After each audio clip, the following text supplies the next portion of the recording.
එහෙනම් සුබ සන්ධ්‍යාවක් හැමෝටම. අපි ඉන්ටර්නෙට් පාඩම කතා කර හිටියේ. ඒක නමුත් ගිය සතියේ මට හරියට අවසන් කරන්න බැරි වුණා. ටෙක්නිකල් වගේ අක්කාව ගැටලු ටිකීපියක්ම ආවා. හරි. අද පන්තියක් ගන්න නැත්තම් මේගොල්ලන්ට සර් පැයක් විතර කරන්න පුළුවන් නම් අදින්නේ එහෙම පුළුවන් කට්ටිය ඉන්නවා. ඔව් එහෙම කරන්න පුළුවන් නේද? ඔව්. ඒකෝට ලේසි මේගොල්ලන්ට එක දේ තව දවසකට මතක් කරලා ගන්නට වැඩි ලේසි. ඔව් ඔව්. එහෙම පුළුවන් නම් පුතේ අපි පැය 3 දවස් දෙකක් අදිමු.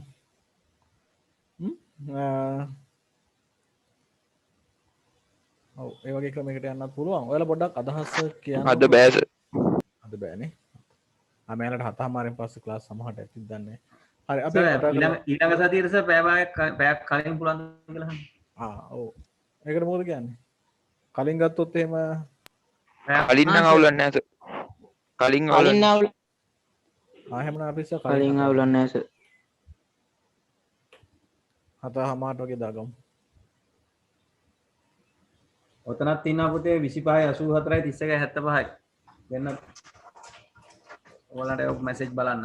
හරි. පුතේ ඔයාලට මම මේකේ ටියුට් එකක් එවනවා මේ නැනසරට මම එවන්නම් ඉන්ටර්නෙට් වල මේ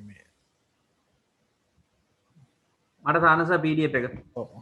ඒක හරහා ගන්න මම දැන් ඔයාලට ඒක පෙන්නන්න.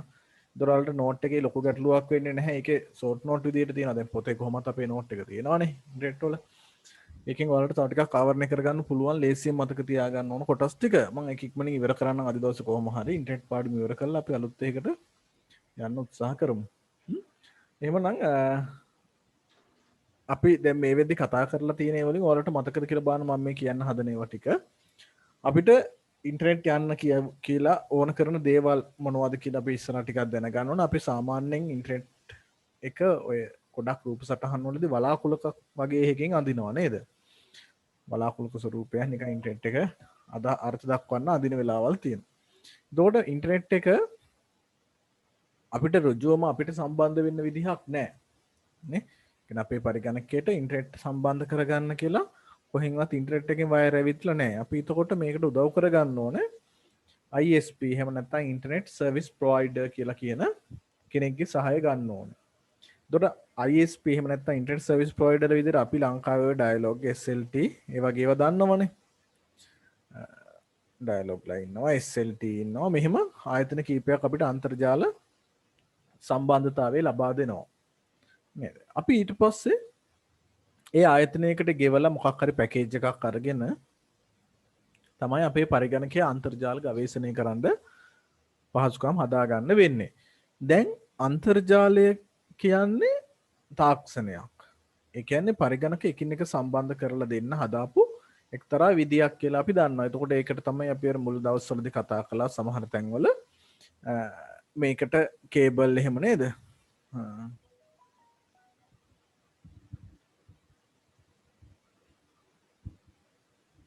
කේබල් පාවිච්චි කරනවා අපිට අන්තර්ජාල සේවා සපයන්න මුහුද යටින් දාලා තියෙන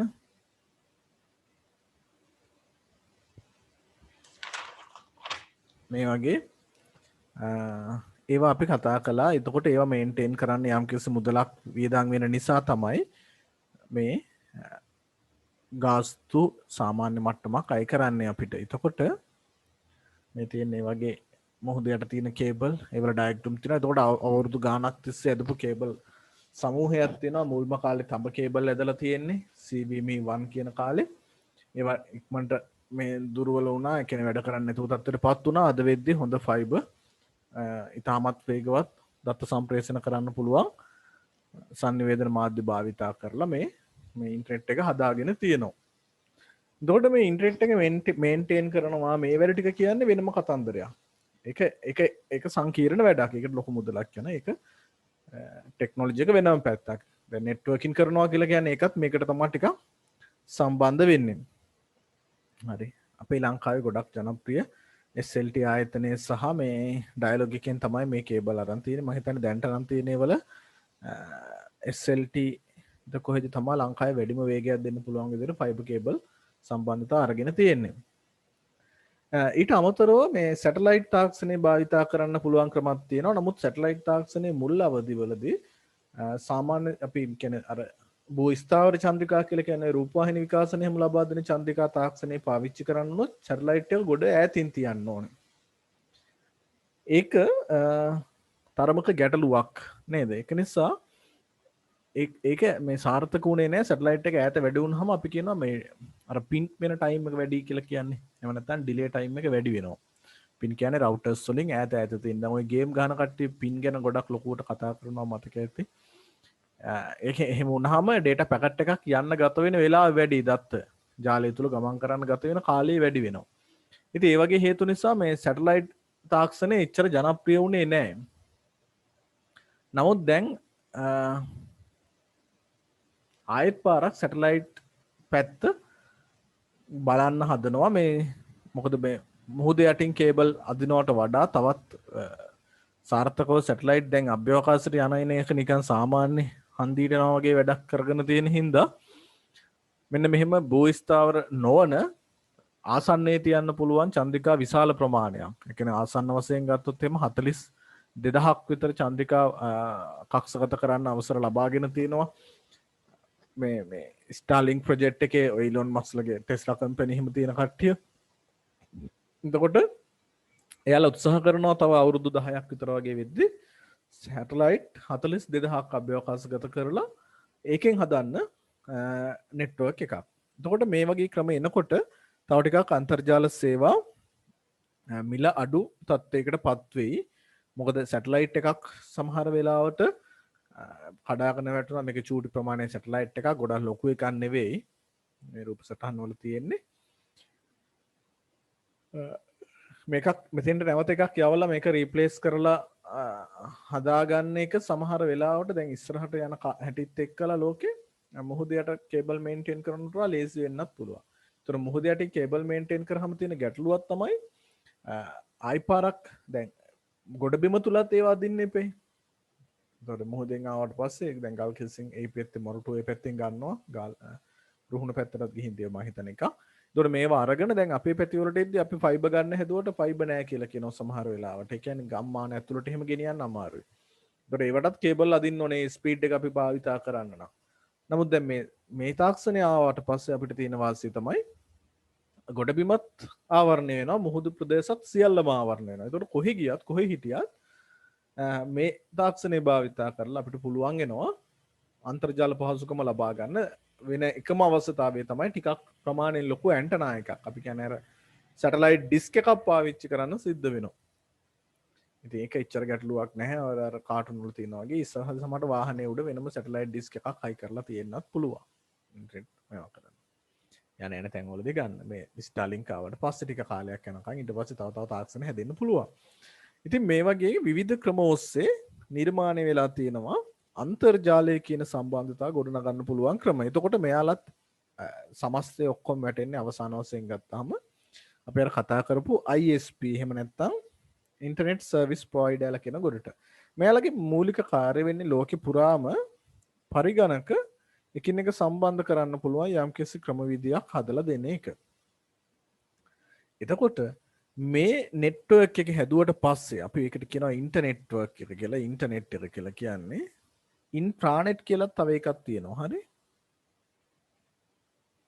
ඉන්ටර්නෙට් එක හැදුවාම ලෝකෙම ආවරණය වෙනවා. ඉන්ට්‍රානෙට් කියලා කියන පුතේ අන්තර්ජාල කියලා ඔකට සිංහලෙන් කියනවා අභ්‍යන්තර ජාල. අභ්‍යන්තර ජාල කියලා කියන්නේ කුඩා ආයතනවල ඉන්ට්‍රානෙට් කියලා කියන්නේ කුඩා ආයතනවල හදාගෙන තියෙන ජාල.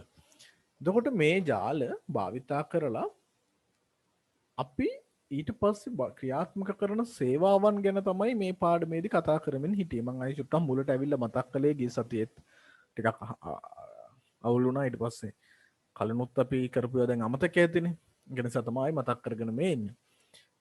ඊළඟට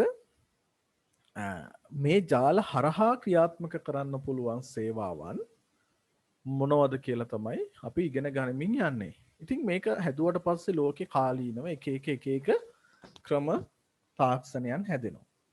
එතකොට මේක ඇතුලේ යවන දත්ත පුතේ දැන් මේක වයර් එකක්නේ සාමාන්‍ය නේද? අපි පෙන්නේ එකයි වයර් එකයි මොකක් හරි. මේක ඇතුලේ යන දත්ත ඔක්කොම යන්නේ එක බිඳු විදිහට ආසන්න වශයෙන් මොන හෝ ක්‍රමයක් පාවිච්චි වුණාට එක බිඳු තමයි යන්නේ. මේ යන එක බිඳුව වලින් අරගෙන යන දත්ත එකින් එකට වෙන් කරලා ගමනාන්තය හඳුනා ගන්න ඕනේ. අපි ඩෙස්ටිනේෂන් එක එහෙම නැත්නම් ගමනාන්තය කියමු. ගමනාන්තය ඩෙස්ටිනේෂන් එක දැනගන්න ඕනේ මේ එවන ඩේටා එක මොන වර්ගයේද කියලා. ඉතින් ඒක තෝරන්න ලේසි වෙන්න එකක් තමයි පුතේ මේ දත්ත යවද්දිම මේවා ලේබල් කරනවා පෝට් එකකින් වෙන් කරලා. ඒ කියන්නේ එක්තරා පෝට් එකකින් තමයි ඇතුල් වෙන්න පුළුවන් මේ දත්තවලට කියලා. එතකොට ඒ જાතිය දත්ත බලාපොරොත්තුෙන් ඉන්න කෙනා මේ පෝට් එක ඇරලා තියෙනවා. එතකොට ඒ දත්ත ඒව හරහා ඇතුල් වෙනවා. මේ වර්චුවල් ඒ කියන්නේ අතත්‍ය ලෝකයක් විදිහට හදලා තියෙන්නේ. ඒ කියන්නේ ඇත්තටම අපිට මෙහෙම සිදුරු පෝට් දකින්න නැහැ. නමුත් ඒ එන දත්ත වෙන් කරගන්න පුළුවන් වෙන විදිහට. අනිත් එක තමයි පුතේ මේ දත්තවලට හදලා තියෙනවා ප්‍රොටෝකෝල්ස් කියලා જાතිය. ප්‍රොටෝකෝල්ස් අපි ඒකට කියනවා නියමාවලි. නියමාවලි. හරි හොඳින් මතක තියාගන්න ඕනේ. එතකොට මේ ගැටලු තියෙනවා ඕන වෙලාවක අහන්නේ මම උගන්වගෙන ඉඳි ටක් ගාලා අතරමැද්දෙන් ප්‍රශ්නයක් ආපු ගමන් අහන්න ඕනේ. මෙන්න මේ නියමාවලි කියන ඒවා උදව් වෙනවා මේ යන දත්ත මේ හැන්ඩල් කරගන්න අපි කියන්නේ ඒක මේ කළමනාකරණය කරගන්න උදව් වෙනවා. කියන්නේ වර්ගය අඳුන ගන්න පෝට් සපෝට් කරනවා වගේම නියමාවලිත් එක්තරා විදියකින් වර්ගයේ සමග ඒවා කොහොමද මැනේජ් කරන්න කියන එක තීරණය කරනවා. මේ එන දත්ත එක බිඳුව වයර් එකක් දිගේ එන දත්ත. මොකද ඕනෑම වර්ගයක් එන්න පුළුවන්. පින්තූර එන්න පුළුවන්. එක විවිධ වර්ගවල දත්ත එන්න පුළුවන් නිසා. හරි. අපි සාමාන්‍ය දැන් ඉන්ටර්නෙට් එකේ නිකන් සර්ච් කළොත් එහෙම මේ ඉන්ටර්නෙට් එකේ භාවිතා වන විවිධ ප්‍රොටෝකෝල්ස් කාලීනව භාවිතා වුණ ප්‍රොටෝකෝල්ස් මොනවද කියලා මම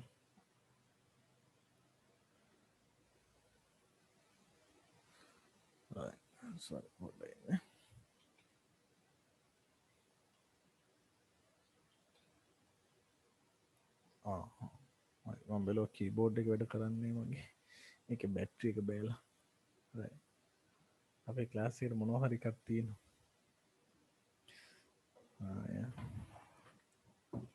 මම ගාව බැටරි එකක් තිබ්බා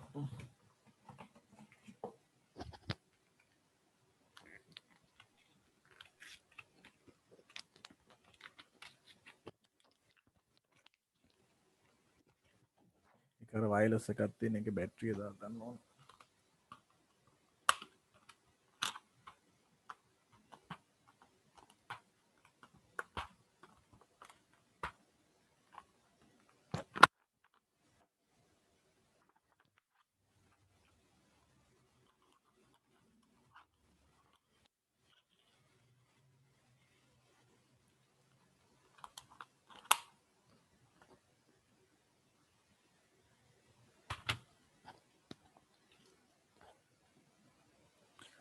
මං හිතන්නේ දැන් හරි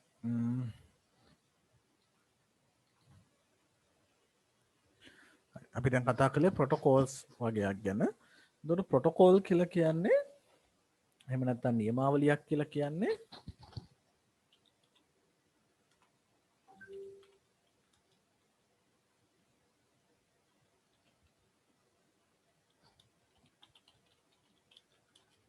එක එක කාලෙන් කාලෙට මේවා නිර්මාණය වෙලා තියෙන්නේ. හරි. අපි බලමු එකේ ඉමේජ් එකකින්.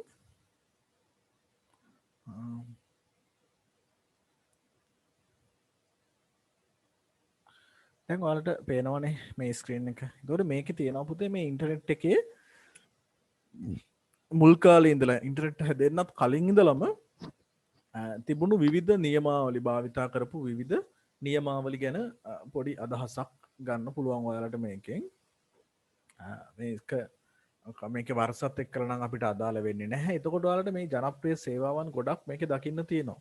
ඉතින් මේවා විවිධ නියමාවලි එහෙම නැත්නම් විවිධ ක්‍රමවේද යටතේ තමයි ක්‍රියාත්මක වෙන්නේ. පුතේ මුලින්ම මේ ඉන්ටර්නෙට් හැදෙන්න හේතු වෙච්ච ආපානෙට් එක ඇමරිකාවේ මේ හමුදාව විසින් අත්හදා බලපු ඔය මුලම තියෙන රතු පාටින් දාලා 1960 ගණන් වල 69 දී තමයි ආපානෙට් එක මුල්වරට අපිට මේ අන්තර්ජාල සේවාවක් විදිහට දකින්න හම්බ මේ අන්තර්ජාලයේ පරිගණක ජාලගත කරපු සේවාවක් විදිහට දකින්න හම්බ වෙන්නේ. ඊට පස්සේ FTP කියන එහෙම නැත්නම් ගොනු හුවමාරු නියමාවලියක් අපිට ආයි කාලෙකදී දකින්න හම්බ වෙනවා. මෙන්න මේ ගොනු නියමාව මේ හුවමාරු කියන එක තමයි පසු කාලීනව අභ්‍යන්තර ජාල මේ තියෙන ඊතර්නෙට් කියලා මම කලින් හඳුන්වපු අභ්‍යන්තර ජාල ඊට පස්සේ ඉන්ටර්නෙට් එකත් ඉන්ටර්නෙට් එකේ අනිත් සේවාවනුත් ඔක්කොටම මූලික පදනම විදිහට මුලින් හැදෙන්නේ. ඊට පස්සේ ඉන්ටර්නෙට් එකෙන් පස්සේ විවිධ නියමාවලි කාලීනව හැදිලා එක එකව හැදිලා තියෙනවා. දැන් මේකේ මේ 2014 වෙනකන් විතරක් මේ දීපු එකක් තියෙන්නේ. හරි? එතකොට අපි දැන් මේ කතා කරන්නේ 1990 විතර පස්සේ.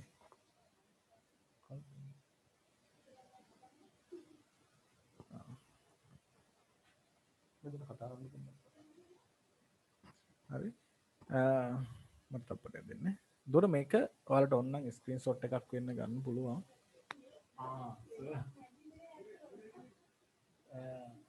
සර් මහත හමාරට ඉවර වෙන්නේ සර් මොකද්ද වෙන්න ඕනේ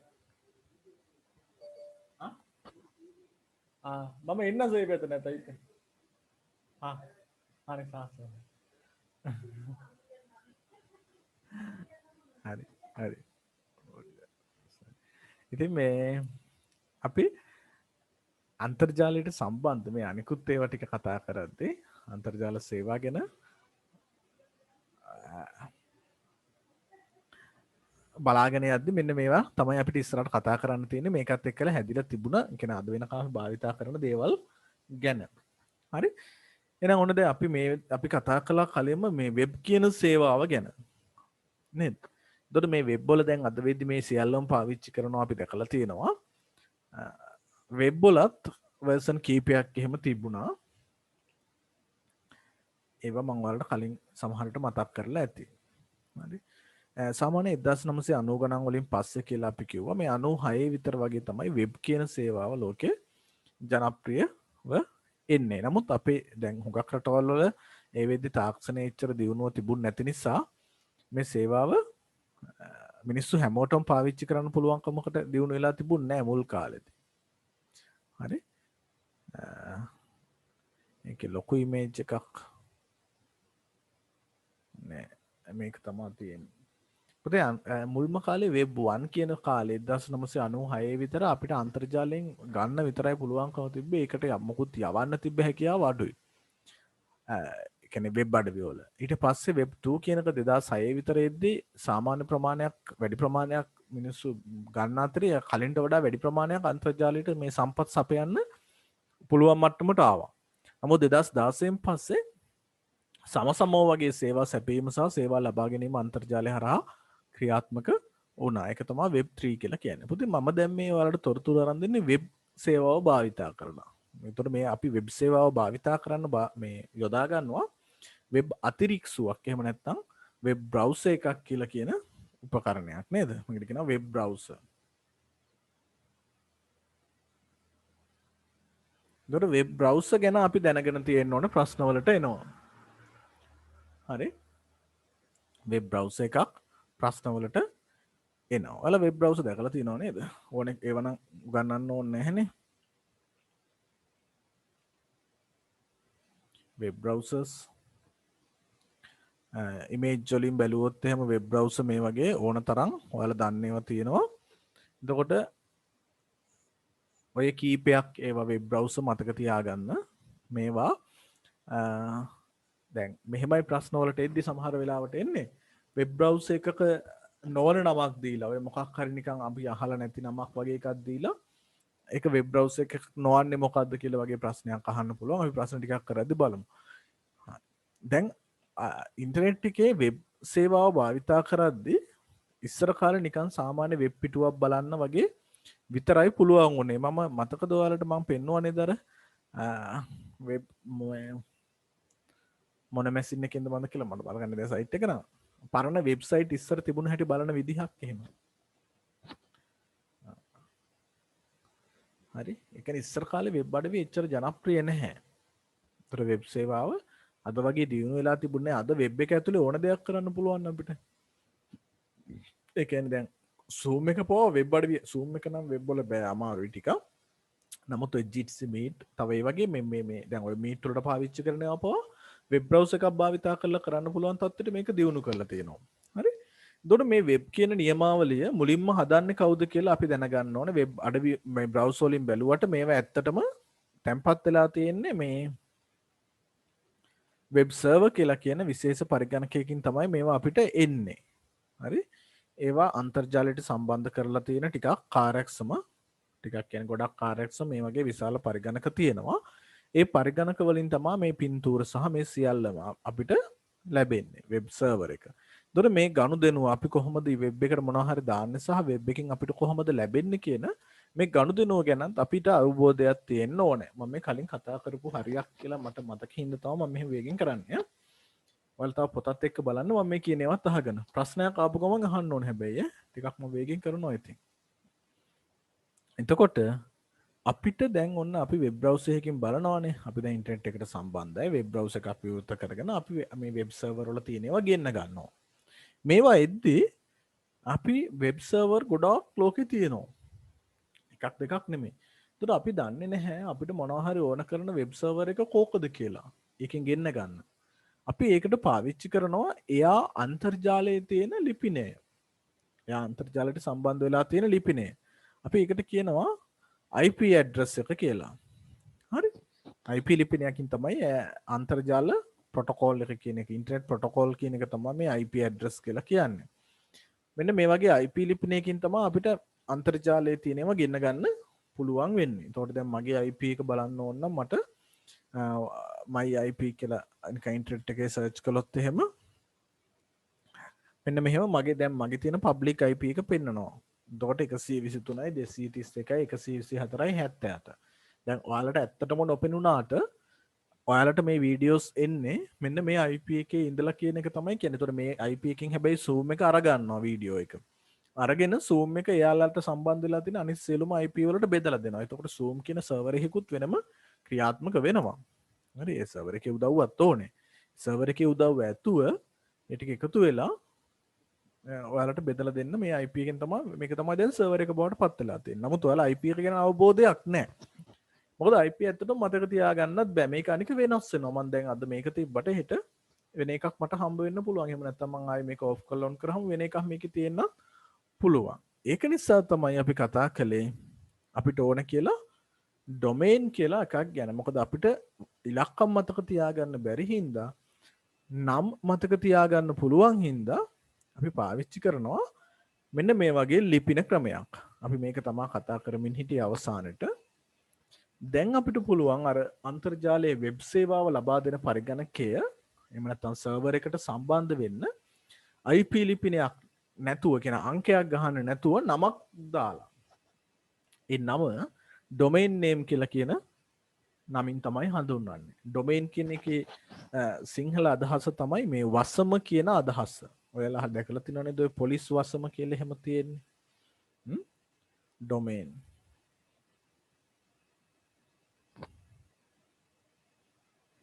වසම කියන්නේ අර සැර වස කියන ගතිය නෙමෙයි මේ වසම කියලා කියන්නේ පිහිටීමක් වගේ දෙයක්. දැන් ඔයාලා දැන් මේ දවස්වල කියනවා පොලිස් වසම් මේ අහවල් පොලිස් වසමේ තියෙන්නේ කියලා. ග්‍රාම නිලධාරී කොට්ටාසය. යම්කිසි ප්‍රදේශයක් එහෙම නැත්නම් මොකක් හරි තැනක් හඳුන්වන එක තමයි මේ වසම කියන එකේ අදහස. එතකොට මේ වසමක් හඳුන්වන දාන නම තමයි වසම් නාමය කියලා කියන්නේ. එතකොට අන්තර්ජාලයේ තියෙන යම්කිසි වෙබ් අඩවියක් හෝ ඒ වෙබ් අඩවියකට සම්බන්ධ දේවල් ටික හඳුන්වන්න දාන නම තමයි වසම් නාමය කියලා කියන්නේ. වසම් නාම ඔයාලට ගන්න පුළුවන්. හරි. ඩොමේන් ගන්න පුළුවන්.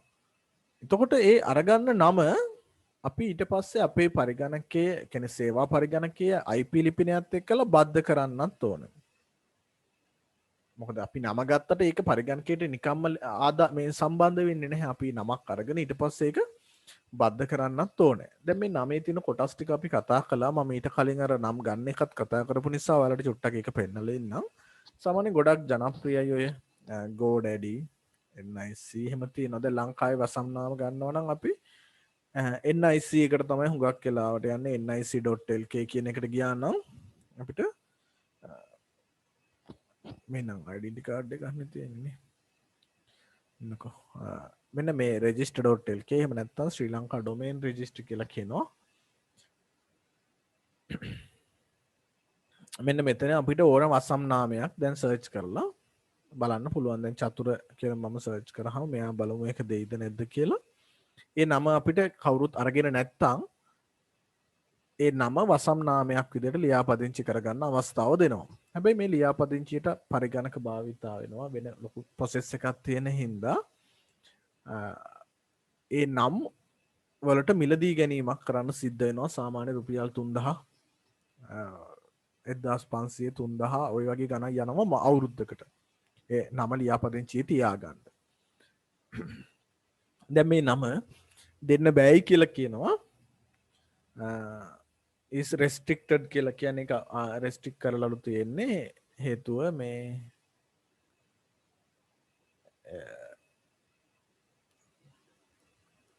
මොකක් මේක මේ නමක් හින්දා කියලා නේද? මොකක් නමක් නිසා තමයි මේක restrict කරලා තියෙන්නේ. ඉතින් සමහරට මෙතන ඉන්න අපේ participant ඉන්නේ කවුද? සසින්දු පවන්. මෙයාලගේ අපි සමහරට එදා බලන්න නැති මේවා කලින් දවසක. අපි එයාලගේ නම බැලුවොත් සමහරට ඒ නම domain name එකක් විදිහට ගන්න පුළුවන් වෙන්නත් අවස්ථාව තියෙනවා. හරි? අපි ඒක නමක් බලමු. සසින්දුක දාලා බලමු. sasindu.lk කියලා ගන්න පුළුවන්ද කියලා බලමු.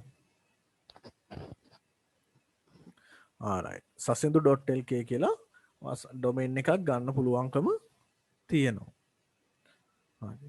එතකොට ඒකේ sasindu.lk කියලාම ගන්නවා නම් ඔන්න රුපියල් 3000කට ඔයාට ඒක ගන්න පුළුවන්. sasindu.edu.lk වගේ domain එකකට යනවා නම් ඒකට කියනවා second level. එහෙම නැත්නම් cat 3 කියලා. ඒ කියන්නේ තව කෑල්ලක් තියෙනවා පුතේ. අපේ දැන් නම තියෙන්නේ මේ edu කියලා උපසර් මේ වසමක් ඇතුලේ. කියන්නේ ප්‍රධාන වසම තමයි edu කියන්නේ education එකේ. ඒකේ උපවසමක් විදිහට තමයි මේක හම්බෙන්නේ. second මේ third කියන්නේ cat 3 කියලා කියන්නේ තුන්වෙනි කැලේ තුනක් තියෙනවා. එහෙම නැත්නම් second level domain එකක්. cat 2 එකේදී මේ top level domain එකයි අපේ domain එකයි විතරයි තියෙන්නේ. කියන්නේ අපේ දාපු නමයි මේ lk කියන එක අනිවාර්යෙන් එයා දානවා. දැන් අපි මෙතන sasindu.lk ගෙව්වේ නෑනේ.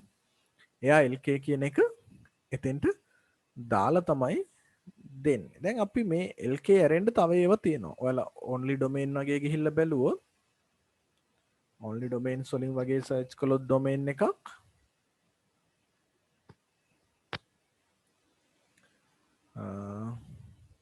අපි ඒකට sasindu අපි එකේ පවන් දාලා බලමු. මම හිතන පවන් කියලා විතරක් සර්ච් කරා.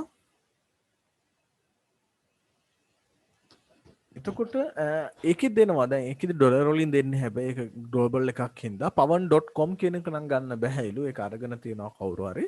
pawan.lk pawan.online pawan.com.lk එහෙම එකක් ගන්න පුළුවන්ලු. pawan මේ ඒවා අරන් තියෙන්නේ AI කියන එක නිදහසේ තියෙනවා. තාම මිලදී අරන් නැහැ. ඉතින් මේ අනිත් ඒවා අරගෙන තියෙන්නේ. PK පාකිස්තාන් එක තියෙනවා. CN එක අරන් ASIA එක තියෙනවා. ඔහොම domain name එක එක අගට තියෙන කොටස් තව තියෙනවා. ඒ කියන්නේ ආයතන ගොඩකින් මේ එකම නම ඕනනම් අවසාන top level domain එක වෙනස් කරලත් අපිට ලොකු ලිපින ගොඩක් හදාගන්න පුළුවන්. දැන් මේ ලිපිනය කොටස් කීපයකට බෙදිලා තවත් දිගු වෙනවා භාවිතා කරද්දී. එතකොට මෙන්න මේ සමස්ත කොටසටම කියන්නේ මේක ඊළඟට පුතේ මේක අපේ පරිගණකයේ IP එකත් එක්කලා සම්බන්ධ කරනකොට අපි කියනවා DNS එකකින් හදනවා කියලා. ඒ කියන්නේ domain name system එකක් භාවිතා කරලා තමයි මේක සම්බන්ධ කරන්නේ අපේ මේ IP එකත් එක්කලා server එකේ IP එකත් එක්කලා සම්බන්ධ කරන්නේ DNS එකක් හරහා. හරි?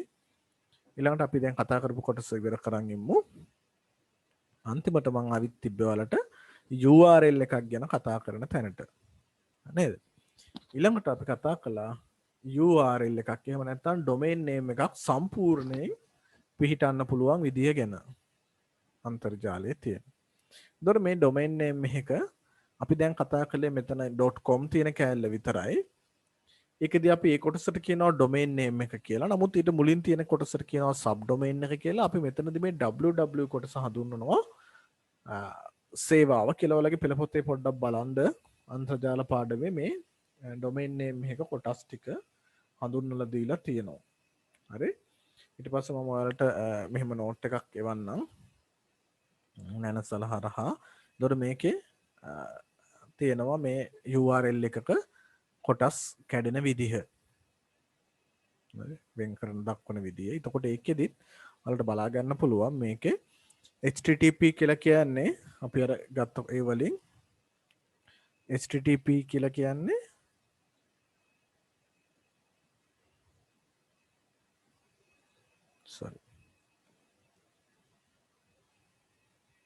මේකට කියනවා ප්‍රොටෝකෝල් එක කියලා. එහෙම නැත්නම් නියමාවලිය. ඊට පස්සේ සාමාන්‍ය ක්‍රමේ තමයි මේකේ තිත් දෙකක් තියලා මෙහෙම ඇලීරි දෙකක් ගහනවා.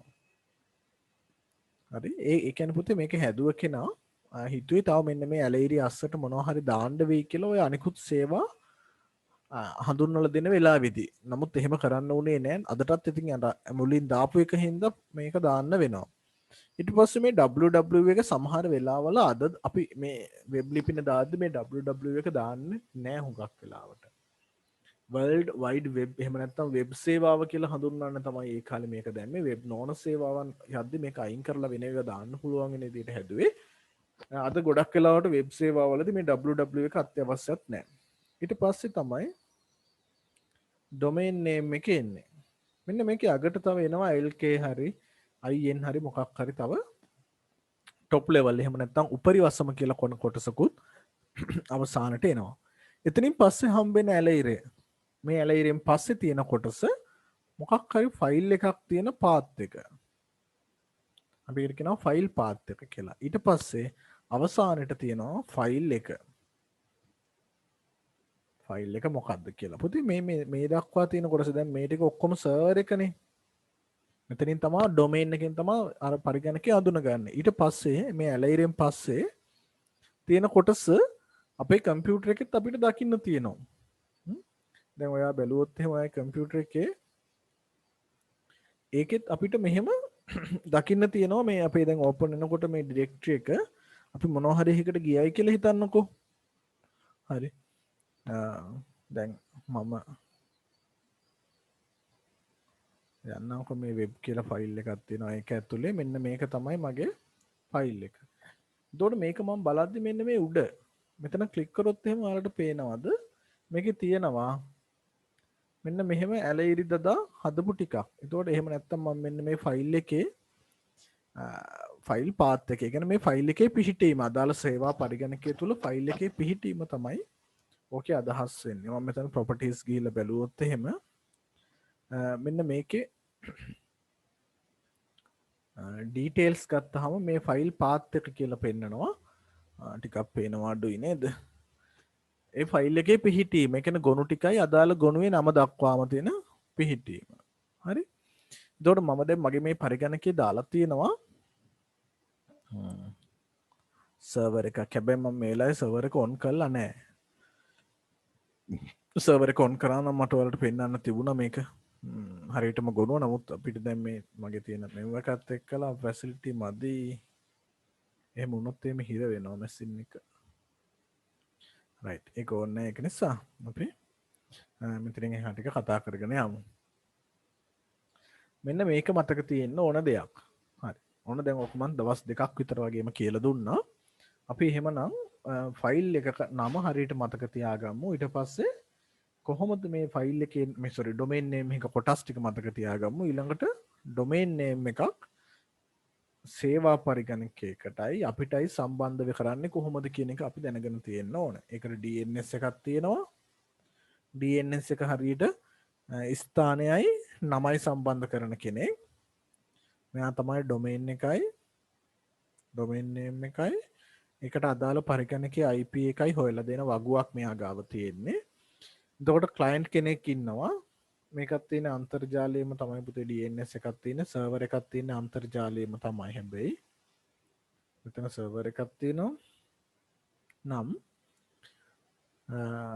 ඒ සියල්ලම අන්තර්ජාලය තුල තියෙන්න ඕනේ හැබැයි. අපිත් අන්තර්ජාලය තුල ඉන්න ඕනේ. එතකොට ක්ලයන්ට් මොකක් කර විමසීමක් කළාම ඩොමේන් එක පාවිච්චි කළා. ඒක කෙලින්ම යනවා මෙන්න මෙහෙම DNS එකට. DNS එකට ගිහිල්ලා හොයා ගන්නවා එකෙන් එකට අදාළ IP එක. ඒ IP එක අරගෙන ඇවිල්ලා ඊට පස්සේ මෙන්න මෙහෙම අදාළ සර්වර් එකට සම්බන්ධ වෙනවා. ඉන්ටර්නෙට් සර්වර් එකට සම්බන්ධ වෙනවා. ඔයාලට මේ වල IP ඕනනම් බලන්න පුළුවන් මේ විදිහ වගේ ක්‍රමයකිනුත් බැලුව හැකියි. හරි? ඔයාලා කම්පියුටර් එකේ CMD එක ගන්න පුළුවන් නේ. CMD එක අරගෙන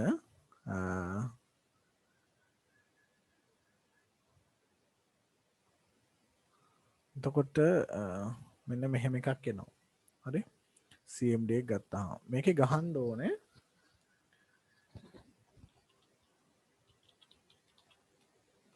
IP config කියලා ගැහුවාම අපේ තියෙන IP settings වල විස්තර ටිකක් එනවා.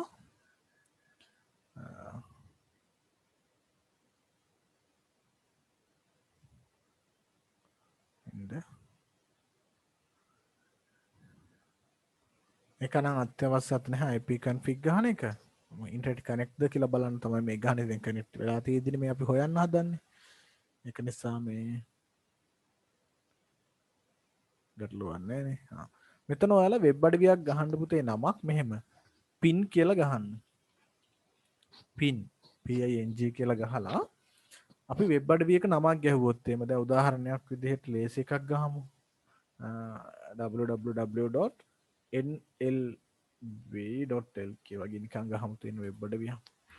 මෙන්න මෙහෙම ගැහුවාම සනිකවම ඔයාලට පේනවා එයා ලිපිනයක් අරන් දෙනවා.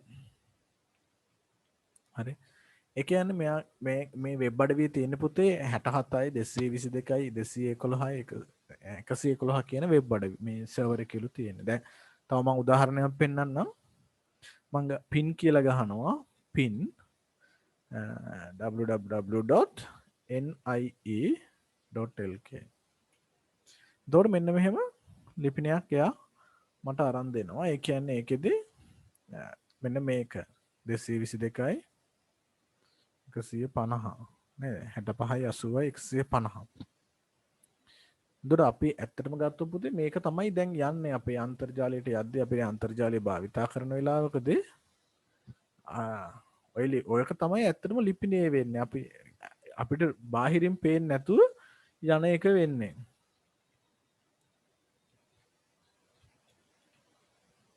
අන්න මේකේ මොකක්ද ආවේ 222යි 165යි 180යි 150. හරි මම ඔයාලට එක පෙන්නන්නම්.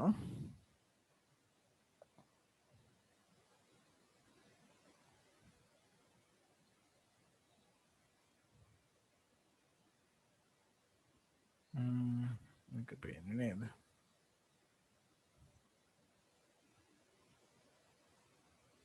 right මේ තියෙනවනේ. මේ තියෙන පුතේ මම ඔන්න අංක ගැහුවා. දැන් වෙබ් ලිපිනේ වෙනුවට ගැහුවේ අංකය. හරි ගහලා එන්ටර් කරාම ඔයාලට පේනවා යනවා වෙබ්සයිට් එකකට නේද? ඒ කියන්නේ අපිට ඔය අංක මතක තියාගන්න බැරි හින්දා අපේ පරිගණකයේ ඉස්සෙල්ලා පින් කරලා බලනවා මේක මොකද්ද කියලා.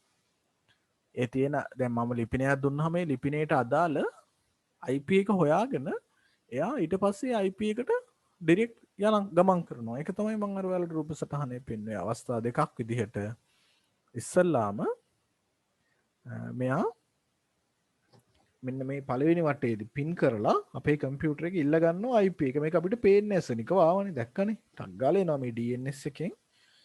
මේකට ඉස්සල්ලා මැසේජ් එකක් යවලා මම දාන nie.lk කියලා මොකක් හරි ඩොමේන් එක දුන්නාම ඒකට අදාළ IP එක ඉල්ල ගන්නවා. ඊට පස්සේ අපිට හොරෙන් කෙලින්ම යටින් ඒ අදාළ IP එක තියෙන සර්වර් එකකින් දත්ත ගෙන්න ගන්නවා. ඒකට පොඩි රික්වෙස්ට් එකක් යවුවාම එයා ඒකට අදාළ දත්ත ටික එවනවා. මෙන්න මේ ක්‍රියාවලිය තේරුම් ගන්න ඕනේ. තේරුණාද?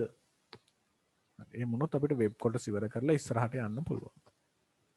තේරුණාද?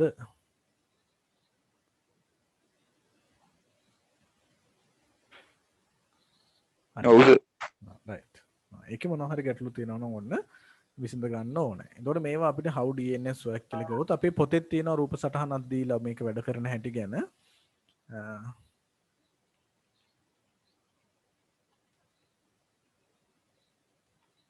එතකොට අපි දැන් හැබැයි පුතේ මෙහෙම මේ ඉන්ටර්නෙට් එකේ අපි සර්ච් කරන එක වෙනම කතාවක්. ඒක මම කියලා දෙන්න ඊගාවට සර්ච් ගැන කතා කරද්දී. DNS එක වැඩ කරන්නේ කොහොමද කියලා අපි images වලින් හොයලා බලද්දී ඔයාලට මේ රූප සටහන මේ වගේ දකින්න තියෙනවා. මේ තියෙන්නේ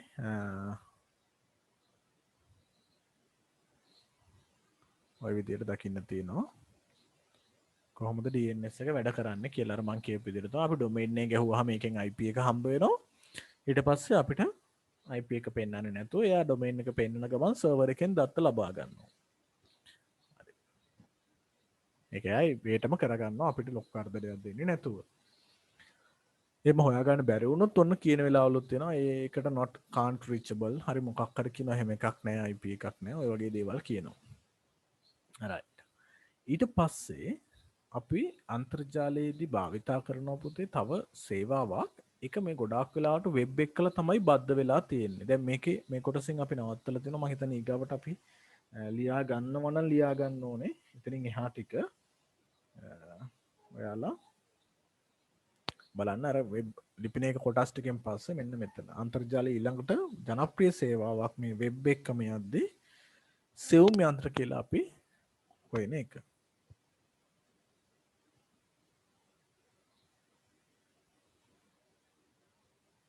search engine එහෙම නැත්නම් අපි කියනවා SE කියලාත් කියනවා සෙවුම් යන්ත්‍ර කියන වචනේ පාවිච්චි කරනවා මේකට. හරි? search engine නැත්නම් සෙවුම් යන්ත්‍ර.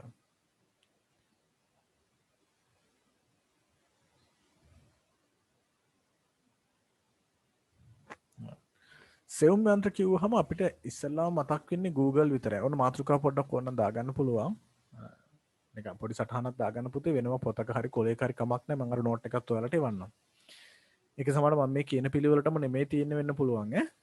හරි. සෙවුම් යන්ත්‍ර කියලා අපි සර්ච් කළොත් ඉන්ටර්නෙට් එකේ සර්ච් එන්ජින් කියලා ගොඩක් ඒවා හම්බ වෙයි. හරි. අපි මෙතනින් ජනප්‍රිය සෙවුම් යන්ත්‍ර කීපයක් නම් දන්නවා. සර්ච් එන්ජින් කිව්වම නේ ජනප්‍රියව කීපයක් දන්නවා. මේ Google ගොඩක් ජනප්‍රියයි ලෝකේ. තව සමහර ඒවා අපි කවදාවත් පාවිච්චි කරපු නැති ඒවාත් මෙතන තියෙනවා. Bing, Yahoo, Ask මේ වගේ ඒවා.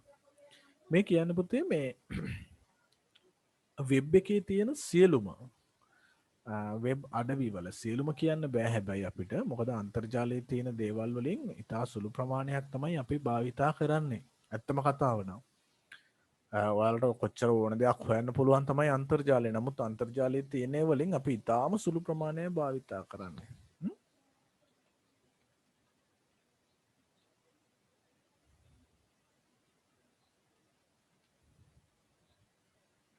අපි සාමාන්‍යයෙන් ඉන්ටර්නෙට් එක ගැන මේ අයිස්බර්ග් කන්සෙප්ට් එක බැලුවොත් එහෙම අයිස්බර්ග් එකක් කියලා කියන්නේ උදේ සාමාන්‍ය මේ වගේ අදහසක් තියෙන්නේ. අන්තර්ජාලය දැන් අපි සාමාන්‍ය මොහොතේ පාවෙන අයිස් එකක් ගැන කිව්වොත් එහෙම අයිස් කන්දක් ගැන කිව්වොත් ඔයාලා දන්නවා ඒකේ වැඩි ප්‍රමාණයක් තියෙන මොහොත යට කියලානේ කියන්නේ. නේද? එතකොට මේ අයිස්බර්ග් කන්සෙප්ට් එකේදී කියන්නේ අන්තර්ජාලයේ තියෙන සේවාවන් වලින් බහුතරයක් සේවාවන් අපිට මේ භාවිතා කරන්න අමාරුයි සර්ෆේස් වෙබ් එකේ. කියන්නේ Google, Yahoo මේ තියෙන්නේ. Google, Yahoo මොනවා හරි මේ වගේ සර්ච් එන්ජින් භාවිතා කළාට අපිට භාවිතා කරන්න පුළුවන් ඉන්නේ අන්තර්ජාලයෙන් 100%යි. හරි? ඒව නැතුව ඒක ගැඹුරු වෙබ් එක එහෙම නැත්නම් ඩීප් වෙබ් එක හැටියට ක්ලවුඩ් සහ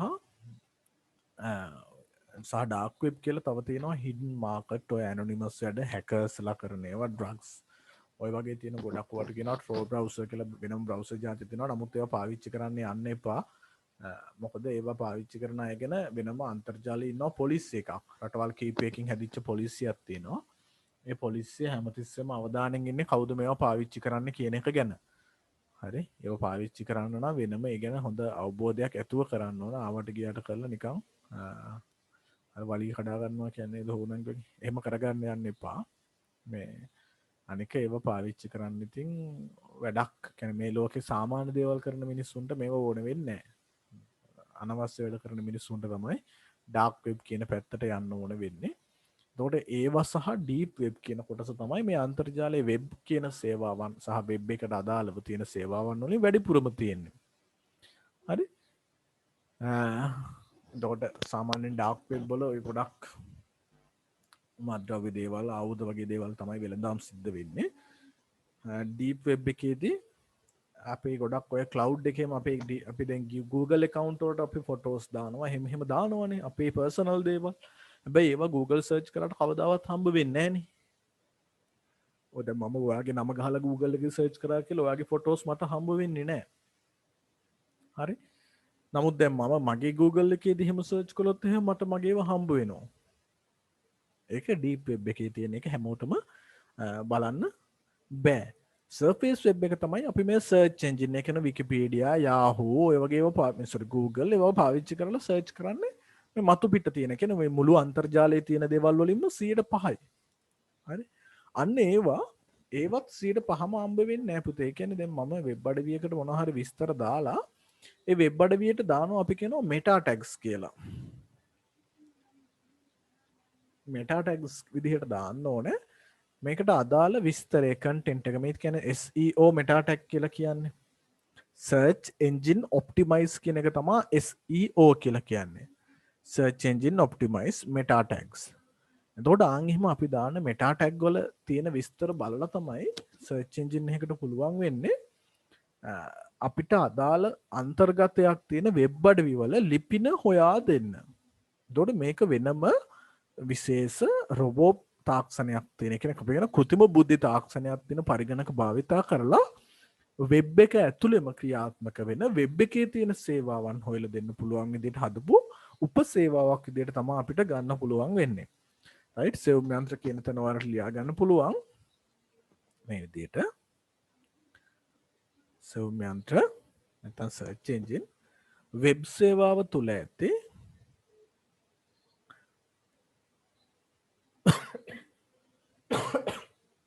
පොඩි සටහනක් විතරක් දාගමු අරකට මම කොහොමද එවන්නම් වෙබ් සේවාව තුල ඇති ප්‍රසිද්ධියට පත් කර ඇති කරුණු අතරින් වෙබ් සේවාව තුල ඇති ප්‍රසිද්ධියට පත් කර ඇති කරුණු අතරින් හැම එකම දෙන්නේ නැහැ නේ 5යි ප්‍රසිද්ධියට පත් කර ඇති කරුණු අතරින්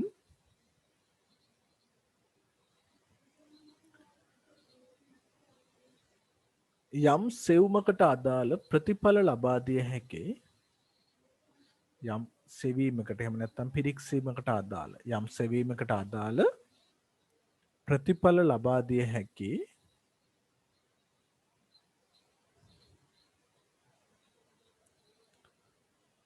කෘත්‍රිම බුද්ධි පරිගණක සේවාවකි.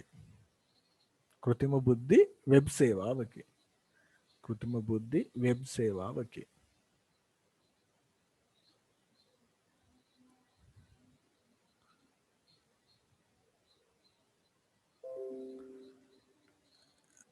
අපිට ඕනනම් තව කියන්න පුළුවන් පුතේ මේක වෙබ් එක ඇතුළෙම තියෙන උපසේවාවක් කියලා. වෙබ් සේවාවක් මේක වෙබ් එක තුලම ක්‍රියාත්මක වෙන උපසේවාවක් විදිහට හඳුන්වන්න පුළුවන්. ඉතින් පුතේ අපිට මේ වෙබ් එක පාවිච්චි කරද්දී බොහොම ලේසියෙන් සෙවුම් සිද්ධ කරන්න පුළුවන්කම තියෙනවා. හරි? දැන් ඔයාලට ඕනේ නම් Google වගේ එකක් පාවිච්චි කරද්දී මේක හරි ලේසියෙන් අපිට තොරතුරු හොයන්න පුළුවන්. ඉස්සෙල්ලාම අපි කරන්න ඕනේ මේ Google කියන සෙවුම් යන්ත්‍රය විවෘත කරගන්න ඕනේ මේ වගේ. ඊට පස්සේ අපිට හොයන්න ඕන දේ මෙතන සටහන් කළා. Google නෙමෙයි තව ගොඩක් ඒවා තියෙනවා. මේ Google ගොඩක් ජනප්‍රියයි. එතන කියන්නේ ගොඩක් සාර්ථකව උත්තර හොයලා දෙනවා. හොයලා දෙන්න පුළුවන් අපිට. නේ? එතකොට අපි කිව්වොත් එහෙම මේ weather එක. අනික මේකේ තියෙන වාසිය තමයි මේ අකුරු පොඩ්ඩක් වැරදුනත් අවුලක් නැහැ. දැන් අද weather එක කොහොමද කියලා මම weather today කියලා search කරොත් මෙයා මම ඉන්න තැනටම weather එක හොයලා කියනවා. මේ බලන්නකෝ weather today කියලා මං ගැහුවේ. එතකොට එයා කරබොටුවාව Wednesday. isolated thunderstorm ගතියක් තියෙනවලු. ඒ කියන්නේ පොඩිට තියෙන තැන් වල වහින්න තියෙන chance එක අද දවසේ perception 30ක් විතර chance එකක් තමයි වහින්න තියෙන humidity එක තියෙනවා wind එක තියෙනවා මේ වගේ විස්තර ටිකක් එයා ඉන්ටර්නෙට් එකෙන් විශේෂයෙන් විශේෂගත කරලා හොයලත් දෙන්න පුළුවන්කම තියෙනවා. ඒතර ඒක ටිකක් විශේෂයි. හරි Google එකේ සර්ච් කරද්දී ඊට අමතරව වෙබ් අඩවි කීපයක් දෙනවා මෙහෙම. දැන් මට මොනවා හරි දෙයක් හොයාගන්න ඕනේ. හැබැයි මම හරියටම වෙබ් අඩවි දැන් අපිට මේකේ දෙන්නේ සර්ච් රිසල්ට් එකක් නේ පුතේ. ඒතර සර්ච් රිසල්ට් එකෙන් තෝරගන්න දන්නෙත් නෑ වෙන්නත් පුළුවන්. දැන් ඔයාලා Google එකේ ගොඩක් වෙලාවට කරන්නේ දැන් එක්සෑම් රිසල්ට් අපි ගන්නවා කියලා හිතමු.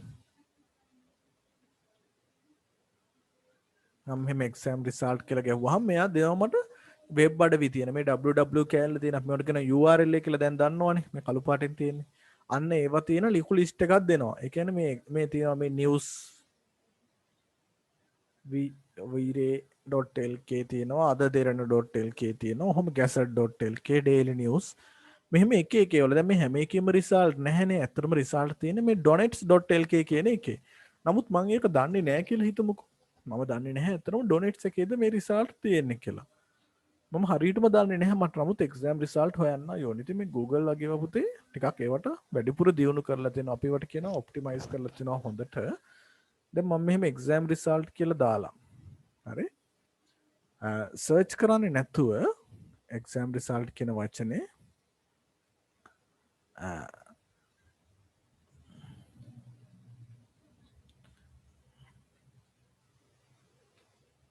එක්සෑම් රිසල්ට්ස් කියලා දාලා මෙතන එන්ටර් කරන්නේ නැතුව මෙන්න මෙතන තියෙනවා I am feeling lucky කියලා එකක්. I am feeling lucky මේක Google එකේ විතරයි තියෙන්නේ. එතෙන්ට දුන්නහම එයා search result එකක් දෙන්නේ නැහැ. හරි? එයා search result එකක් නොදී කෙලින්ම web අඩවියකටම යන්න පුළුවන් පහසුකම හදලා දෙනවා. එතකොට මේ වගේ වලින් ඔන්න search engine අද වෙද්දි ටිකක් දියුණු කරලා තියෙනවා. මේවා කෘත්‍රිම බුද්ධිනේ. එයාලා දන්නවා මේ ලංකාවේ ඉඳගෙන හොයන්නේ. එක්සෑම් රිසල්ට් හොයන්නේ. එතකොට ගොඩක් විස්තර කියලා නෑ.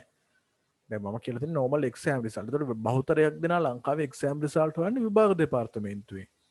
කියලා හිතලා එයා කෙලින්ම ඒකට යවනවා මාව. හරි. දැන් මම තව උත්සාහයක් දරන්නම්.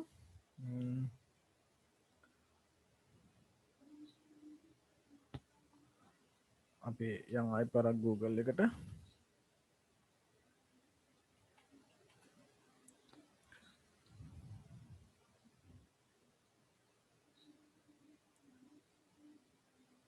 දැන් මෙතනදී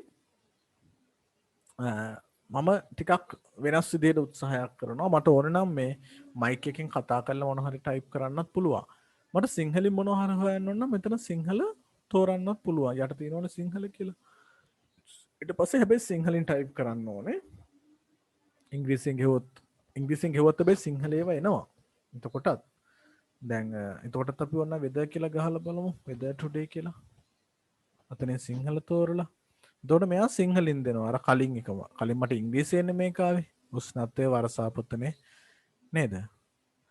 ඔන්න එයා එහෙමත් වෙනස් කරලා තියෙනවා. මම මෙතන සිංහල තේරුවොත් රිසල්ට් එක සිංහලින් වැඩිපුර දෙන්නේ. දැන් මම ඇමරිකා ප්‍රෙසිඩන්ට් කියලා ගහුවොත් එහෙම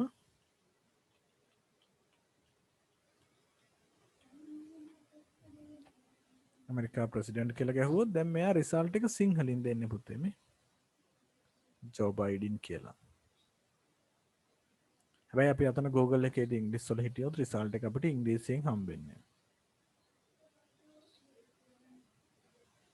ඇමරිකා ප්‍රෙසිඩන්ට් කියලා හැම සර්ච් කළොත් හම්බෙන්නේ ජෝ බයිඩන් කියලා ඉංග්‍රීසි වලින්. ඔන්න ඒකත් මතක තියාගන්නකෝ. මේවා පොඩි දේවල් Google. මේවා දැන් මේවා අපි සිලබස් එකේ උගන්වන්න නැහැ. ඊට අමතරව ඔයාලට මේ මයික් එක ක්ලික් කරලා සිංහලෙන් මොනවා හරි කියන්නත් පුළුවන් ඕනනම්. මේක ක්ලික් කරලා මේක allow කරන්න. ඊට පස්සේ රාවණා ඉතිහාසය. මම නිකන් ඔහොම කිව්වා එන්න ඒක. මෙයා සර්ච් කරලා දුන්නා. මට ආයි වෙන එකක් හොයන්න ඕන නම්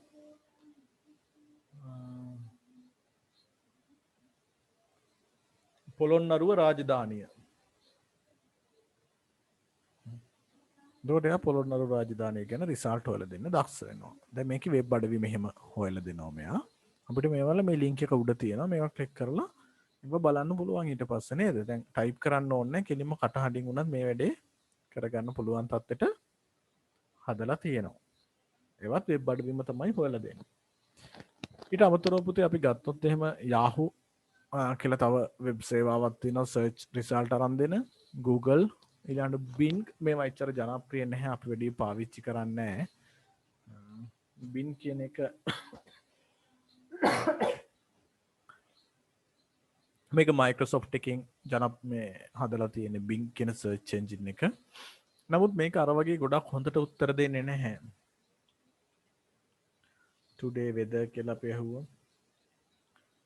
සමහරට අර වගේ හොඳ රිසල්ට් එකක් මුදී තියෙන්නත් පුළුවන්. දැන් මෙයා දෙන්නේ කොලම්බෝ වලට දෙන්නේ. කොලම්බෝ වෙස්ටර්න්. එයා කරබුටුවාවටම weather එක දෙන්නේ නැහැ. අපි ගමටම දෙන්නේ නැහැ. ඒක නිසා අර වගේ හොඳ නැති වෙන්න පුළුවන්. ඊට පස්සේ මේකේ මයික් එක සමහරට සිංහල සපෝට් කරන්නේ නැති වෙන්නේ. මේක සිංහල නැහැ. මේ යට සිංහල කියලා එකක් නැහැ. හරිනේ. ඒ මේකේ මයික් එකෙන් අපිට සිංහලෙන් සර්ච් කරන්න බැරුව යයි. පොළොන්නරුව රාජධානිය. එයා එහෙම අඳුනගත්තේ නෑ වෙන මොනවද මන්ද ටිකක් ආවේනේ. ඒකට ඒ වගේ ඒවත් හේතු එක්කලා අපි සාමාන්‍යයෙන් මේ අනික මේක I am feeling lucky වගේ වනේ. ඒක එහෙම තියෙනවා. ඉතින් නමුත් පුතේ මේ දැන් මම කියන්නේ Google ම පාවිච්චි කරන්න කියලා Yahoo තියෙනවා. ඔහොම එක එකව තියෙනවා. අපිට Google එකේදී තියෙන වාසිය තමයි හරියටම සමහර ටක්කිටම උත්තරයක් ගන්නත් පුළුවන්කම තියෙනවා වෙබ් අඩවි වලට පිවිසෙනවට අමතරව ඒව ඇතුළේ තියෙන කරුණු ඇතුලෙන් උත්තර දෙන්න Google search engine එකට පුළුවන්කම තියෙනවා.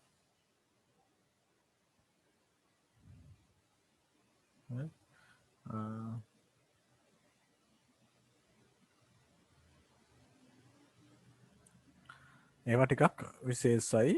ඔයාලා ටිකෙන් කම් මතක තියාගන්න. මේවා විභාගෙදී අහන්නේ මම ඔයාලගේ ප්‍රායෝගික මතකයටත් එක්කලා භාවිතාවයටත් එක්කලා තමයි මතක් කළේ. හරි. දැන් මෙතන අපි ඉංග්‍රීසි වලට දුන්නාම සමහර සිංහල වලින් හරියටම උත්තර දෙනවා අඩුයි හුඟක් වෙලාවල් වලදී. අපි ඕනනම් අහලා බලමු. ලොව ඇති දිගුම ගංගාව. ඒක වැරදියට ඇහුනේ. ලොව ඇති දිගම ගංගාව කුමක්ද? එතකොට එයා ඒක සාමාන්‍ය රිසල්ට් එකක් මේ විදිහට දෙන්නේ. ලොවම දිගම ගංගා 5 කියලා මේ වගේ සිංහලින් අහද්දි දෙන්නේ. නමුත් අපි ඉංග්‍රීසියෙන් ඇහුවොත් එහෙම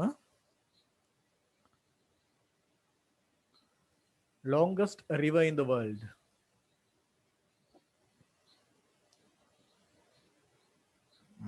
ඒකෙදිත් මෙයා හැබැයි රිසල්ට් එකක් දුන්නා කෙලින්ම උත්තරයක් දෙන්නේ නැතුව. අපි ප්‍රශ්නයක් විදිහට අහුවනම් කෙලින්ම උත්තරේ දෙනවා. What is the longest river? sorry. ඒකෙත් මෙහෙම තමයි රිසල්ට් එක ආවේ මේ පාරදී මට නම් නේද? මම මොබයිල් එකක් යූස් කරලා බලන්න සමහරට මේකේ රිසල්ට් එක ඔයාලා හරියටම ගන්න පුළුවන් මේ එකපාරම උත්තරේම. හොඳයි. එහෙනම් ඔන්න සර්ච් එන්ජින් ගැන මතක් කළා. සෙවුම් යන්ත්‍ර විදිහට Yahoo, Google, Bing ඔය වගේ ජනප්‍රියයි. මේවා ඇවිල්ලා වෙබ් අපි බ්‍රවුසර් එකක් ඇතුලෙන් පාවිච්චි කරාට වෙබ් එක ඇතුලේ තියෙන උපසේවාවක් මිසක් වෙබ් එක කියලා මේකට හඳුන්වන්නේ නැහැ. වෙබ් එක පිරික්සද්දී 100%ක් සම්පූර්ණ වෙබ් එකේ තියෙන කරුණු වලින් පිරික්සන්න හැකියාව තියෙනවා. සෙවුම් යන්ත්‍ර වලට අපි අතෙන්ට උදාහරණ කීපයක් එකතු කරගමු. එතන උදාහරණ විදිහට අපිට ගන්න පුළුවන් ওই Google, Bing, Yahoo කියන search engine මම අර කලින් පෙන්නපු ඒවා. ඒකට උදාහරණ කියලා දාලා ඒ ටික චුට්ටක් සටහන් කරගන්න.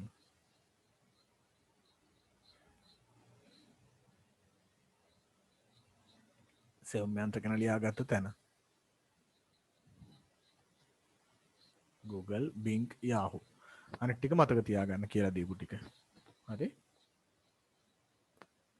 හොඳයි. ප්‍රශ්න තියෙනවා නම් ඔයාලා chat එකට එකතු කරන්න. දැන්ට නම් මොකුත් chat එකේ ප්‍රශ්න දාලා නැහැ. හරි. ඊට පස්සේ අපි කතා කරමු වෙබ් එකේ තියෙන තව ගොඩක් ජනප්‍රිය සේවාවක් ගැන. ඔයාලා අර මේ Google එකේ ඒවා එහෙම try කරලා බලන්න ඕනේ. ඔය තව ඔක ක්‍රම ගොඩක් තියෙනවා. හරි සර්. ඊළඟට අපි එහෙනම් ඊළඟ සේවාවට යනවා. වෙබ් වලින් පස්සේ මේක වෙබ් එකේම තමයි පුතේ වෙබ් සර්ච් එන්ජින් එකක් තියෙන්නේ. ඔයාලා වෙබ් අඩවි හදනවා නම් සර්ච් එන්ජින් ඔප්ටිමයිස් කරන්න. අපි එකට කියනවා SEO කියලා. සර්ච් එන්ජින් ඔප්ටිමයිස් කරොත් තමයි Google සර්ච් කරාම හම්බ වෙන්නේ. එහෙම නැත්නම් සර්ච් කරාට හම්බ වෙන්නේ නැහැ වෙබ් අඩවි හැදුවට. හැබැයි බ්ලොග් සයිට් එහෙම හදනවා නම් බ්ලොගර් වල එහෙම ඒවා නම් හම්බ වෙනවා WordPress එහෙම හදන ඒවා. ඒවා ඔටෝමැටික් ඔප්ටිමයිස්. සර් වෙබ්සයිට් ඇඩුවට පේන්නේ නැද්ද එතකොට? නිකම් අපි වෙබ්සයිට් එකක් හැදුවා කියලා පේන්නේ නැහැ පුතේ. ඒ කියන්නේ ඉන්ටර්නෙට් Google search කරාට search වෙන්නේ නැහැ. දැන් අපි මෙහෙම search කරමුකෝ බලන්න.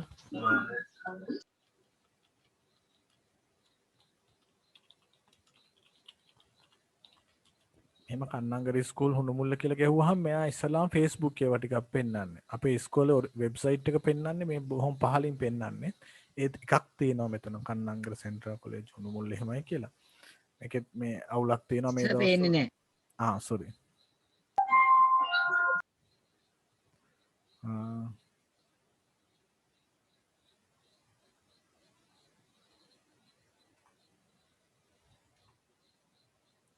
අපි සාමාන්‍යයෙන් සර්ච් කළාට රිසල්ට් එක එන්නේ නැහැ.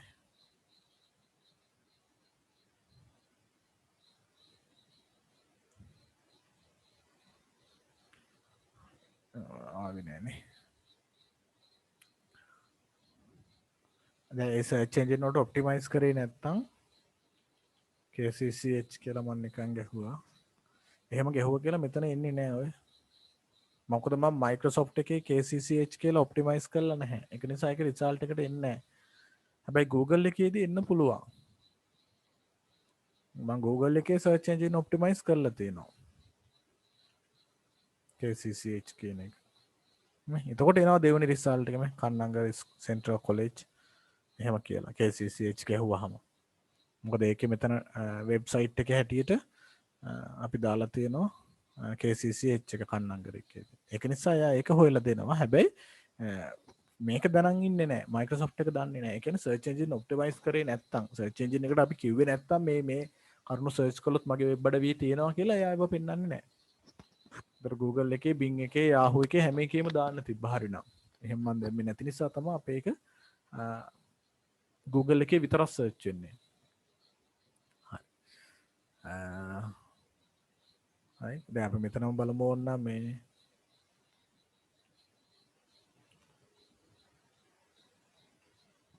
මම ඒක නම් හැබැයි දෙනවා සෝනල් එඩියුකේෂන් ඔෆිස් එකේ ඒක සර්ච් කරලා තියෙනවා සියුම් කියලා මිනුවන්ගොඩ එකේ හදපු සයිට් එක. ඒක මම ඔප්ටිමයිස් කරද්දී Microsoft එකටත් වැටිලා තියෙනවා.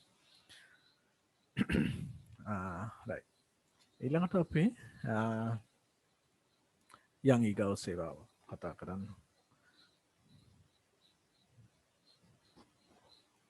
search engine optimize කියන එක තමයි SEO කියලා කියන්නේ search engine optimize.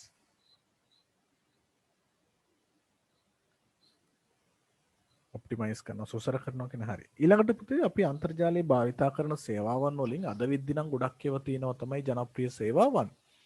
නමුත් නිකන් ඔෆිසියල් පාවිච්චි කරන ඒවා ගත්තොත් වෙබ් සේවාව ඇරුණාම වෙබ් එක ජනප්‍රිය පාවිච්චි කරනවා අනිවාර්යෙන් හුඟක් තැන්වල. ඊට ඇරුණාම වැඩිපුර පාවිච්චි කරන සේවාවක් දැන් නම් ඔය WhatsApp වගේ ඒවා යනවා. නමුත් අපි මේක කතා කරමු ඊමේල්. එහෙම නැත්නම් කියනවා විද්‍යුත් තැපෑල.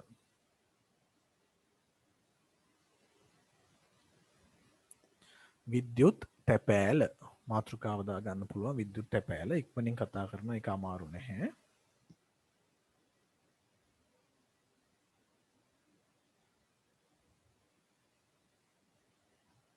විද්‍යුත් තැපෑල.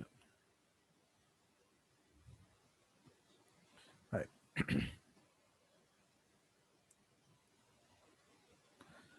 එතකොට අපිට විද්‍යුත් තැපැල් පාවිච්චි කරන්න නම් පුතේ වෙනම විද්‍යුත් තැපැල් වල මේල් සර්වර් එකක් තියෙන්න ඕන.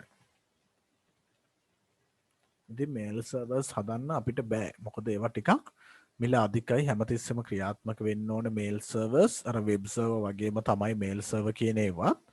ඒවත් අන්තර්ජාලයේ සම්බන්ධ නිතර ක්‍රියාත්මක වෙන පරිගණකයක් විදිහට තමයි තියෙන්නේ. හරි? අපිට මේ මේල් සර්වර් එකක් හදන්න බැරි හින්දා අපි මොකද කරන්නේ?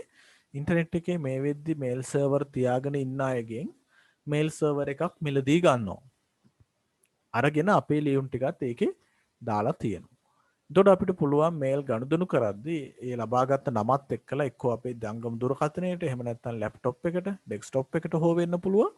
ওই වගේ ක්‍රමයකින් මේ මේල් ලබා ගන්න පුළුවන්කම තියෙනවා. දැන් සාමාන්‍ය තැපැලකට සාපේක්ෂව භෞතික දේවල් සංනිවේදනය කිරීම අපහසු වුණාම ඒක නොහැකි වුණා ඇරෙන්න අපිට මොකුත් දැන් පොතක් හරි අපි ගාව තියෙන වෙන කාඩ් එකක් වගේ දෙයක් මොනවා හරි එහෙම පෙන් ඩ්‍රයිව් ඔය වගේ එකක් ඊමේල් කරන්න බෑ එක හරි තේරෙනවන කාට ඒ ඇරුණහම වඩා කාර්යක්ෂම ඉතා වේගෙන් පණවිඩ යවන්න පුළුවන් ආරක්ෂිත හොඳ ක්‍රමයක් තමයි විද්‍යුත් තැපෑල එහෙම නැත්නම් මේ ඊමේල් කියලා කියන්නේ හරි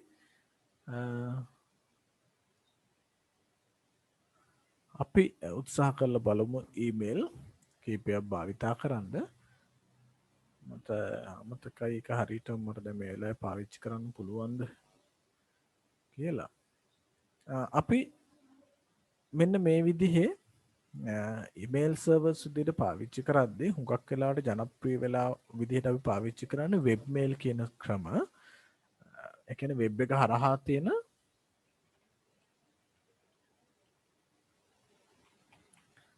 වෙබ් එක හරහා භාවිතා කරන්න පුළුවන් විවිධ ඊමේල් තමයි අපි භාවිතා කරන්නේ. ඒතර පුතේ සාමාන්‍යයෙන් ජනප්‍රිය වෙබ් මේල් සේවා දෙනවා ගොඩක් ආයතන තියෙනවා. එතනින් අපි වැඩිපුරම ජනප්‍රිය විදිහට භාවිතා කරන්නේ Google සමාගමෙන්ම දෙන Gmail කියන සේවාව.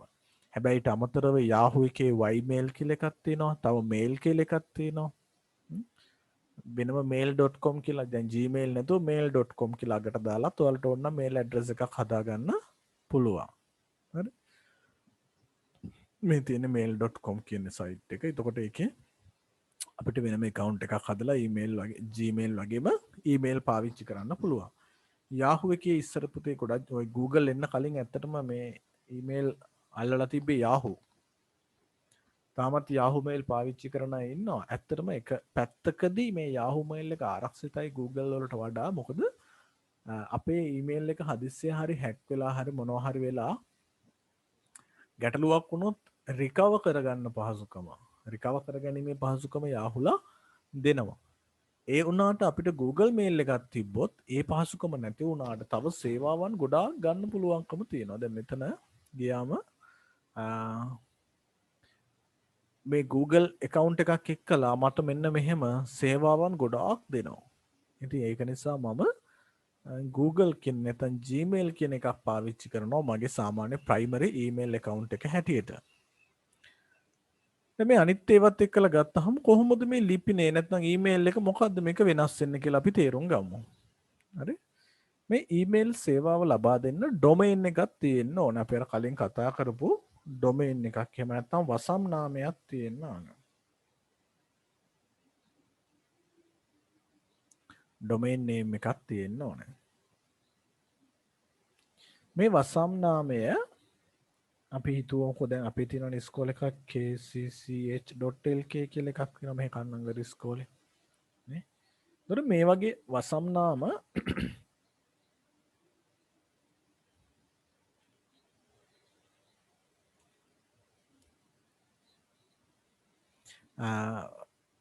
එයට අපිට පුළුවන් ඉස්සරහට යූසර් නේම් එකක් දාන්න.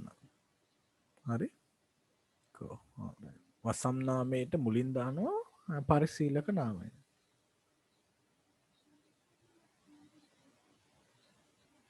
මේ දෙක ඇට ලකුණකින් සම්බන්ධ කරනවා. එතකොට අපේ වසම් නාමය වෙන්න පුතේ gmail.com. අර .com එනේ වන .lk.com ඒ වනේ වසම් නාම වෙන්නේ. එතකොට පරිශීලක නාමය වෙන්නේ මම දාන කැමති එකක්. කියන්න මොන හරි ගැටලු තියෙනවද? අවින්දු ගැටලු නැහැ. හරි. දැන් අපි මේකක් try කරලා බලමු. හරි? මම Gmail එකකට යනවා. ඔන්න මම ඔයාලට පෙන්නන්නම් මේකේ තියෙන අනිත් ඒවාත් එක්ක දැනගන්න. මම ගහනවා මෙන්න මේ address එකේ gmail.com කියලා. මේක තමයි වසම් නාමය මම ගහපු. හරි? හැබැයි දැන් මෙතනදී දෙයක් තියෙනවා. ඒ තමයි මම මේ account එකකට පිවිසිලා ඉන්න හින්දා මේකෙන් එයා ඒ account එක තමයි විවෘත කරන්නේ. මම උත්සාහ කරන්නම් අලුත් account එකකින් සම්බන්ධ වෙන්න. guest එකකින් ගිහිල්ලා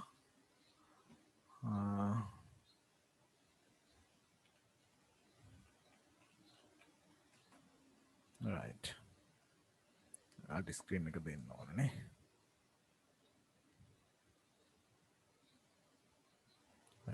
දැන් මෙහෙම අපි gmail.com කියලා ගෙවුවහම මේ වගේ එකක් එන්නේ. එතකොට මම මෙතන ඇඩ්‍රස් එකට දානවා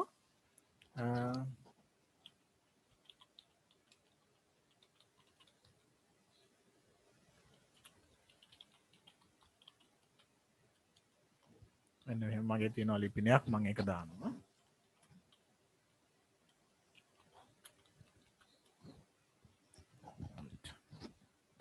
ඊට පස්සේ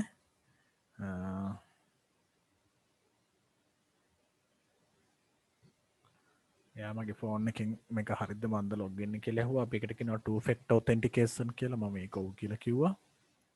ඊළඟට ඔන්න මේල් එකට ලොග් වුණා. හරි. ඊළඟට ඔයාලත් මේ වගේ ඒවා දැකලා තියෙනවා ඕන තරම්. දැන් ඔයාලා දන්නවා මේ මේල් එකේ අපිට පාවිච්චි කරන්න පුළුවන් දේවල්. මේ ටික දැනගන්න ඕනේ. හරි. මෙතන තියෙනවා අපිට ආපු ඒවා බලන්න පුළුවන් ඉන්බොක්ස් කියලා එකක් තියෙනවා. එතකොට ඉන්බොක්ස් එකේ මෙතන ආපු ඊමේල් ඇඩ්‍රස් වල ඒවා තියෙනවා. ඊට පස්සේ ඇවිත් තියෙන ඒවා අපිට මෙහෙම විවෘත කරලා බැලුව හැකි. ඒවා තද කළු පාටෙන් තියෙන කලින් වතාවක් බලලා නැත්නම් තමයි එහෙම තියෙන්නේ. මේවා අපිට ඕන නම් ඩිලීට් කරන්න. ඒක ඔක්කොම දන්නවා. මේ ඩිලීට් කරාට පස්සේ යන්නේ කොතෙන්ටද? ට්‍රෑෂ් කියලා කියන ෆෝල්ඩර් එකක් තියෙනවා. මේ ට්‍රෑෂ් කියන එකට තමයි අපි ඩිලීට් කරපු ඒවා යන්නේ. එතකොට මෙතන තියෙනවා ස්පෑම්ස් කියලා තව එකක් තියෙනවා. මේකත් මතක තියාගන්න ඕනේ. ස්පෑම්ස් එකේ මගේ මොකුත් නැහැයි කියලා කියනවා. ස්පෑම්ස් ඒ කියන්නේ අනවසරයෙන් නොදන්නා ඒවපු මේල් තමයි ස්පෑම්ස් කියන්නේ. මම යවපු ඒවා සෙන්ට් මේල් ගොඩේ තියෙනවා මෙතන. යවපු ඊමේල් යවපු ඒවා මෙතන තියෙනවා. හරි. මට ලැබුණේ ඒවා තමයි මේ ඉන්බොක්ස් එකේ තියෙන්නේ. ඊළඟට අපිට මේකේ විශේෂයෙන් දැනගන්න තියෙන්නේ මෙන්න මේ දේ. හරි. දැන් මම ඊමේල් එකකට යනවා. ඒ ඊමේල් එකේදී අපි යවන කෙනාගේ ලිපිනය සඳහන් කරද්දී අර ඇට් ලකුණත් එක්ක දාන කතාවක් කිව්වනේ ඔයාලට නේද මම? අපි ඒක චුට්ටක් බලමු. හරි.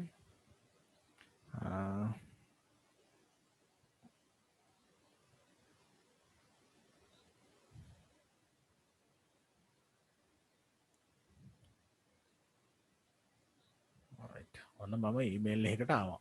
දැන් මේ මගේ තියෙන එක ඊමේල් ඇඩ්‍රස් එක ලිපිනය. හරි. මම දැන් මේකේ මේල් එකක් හදන්න යන්නේ කොහොමද? කම්පෝස් කියන එකටනේ යන්නේ. කම්පෝස් කියන එකට ගියාම අපි එහෙම නැත්නම් නිව් මේල් කියන අදහස තියෙන්නේ. අපිට හම්බ වෙනවා ලෝඩ් වෙන්න. තව දාවක් හරි. අපිට හම්බ වෙනවා මේ මේල් කම්පෝස් කරන්න පුළුවන් මේල් බොක්ස් එක. මේක ඔයාලා දැනගන්න ඕන. මේකේ තියෙනවා from කියන්නේ මගේ ලිපිනය. කියන්නේ මම යවන කෙනා කවුද? මෙතන මට යවන්න පුළුවන් ඕන්න වෙන නමකිනුත් මේ විදිහේ නමකිනුත් යවන්න පුළුවන්. මම හදාගෙන තියෙනවා මගේ Gmail එකම යවන්න පුළුවන් කියලා මේ අගට මේ විදිහේ කොටසක් තියෙන. ඒ කියන්නේ අර ඩොමේන් එක @gmail.com නැතුව iteacher.lk කියලා තියෙන විදිහට යවන්නත් පුළුවන් ඕන්නම් මට. මම යවන්නේ කාටද මම යවන්නේ? චතුර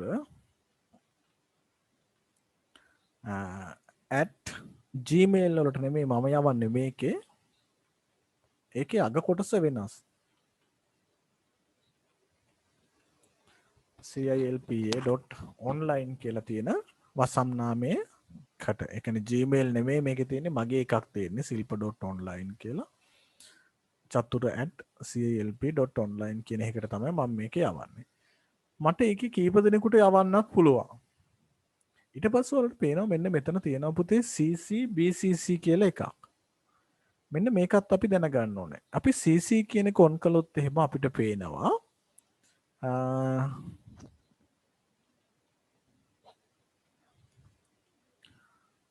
CC C copy කියලා මම දාන්නම්කෝ.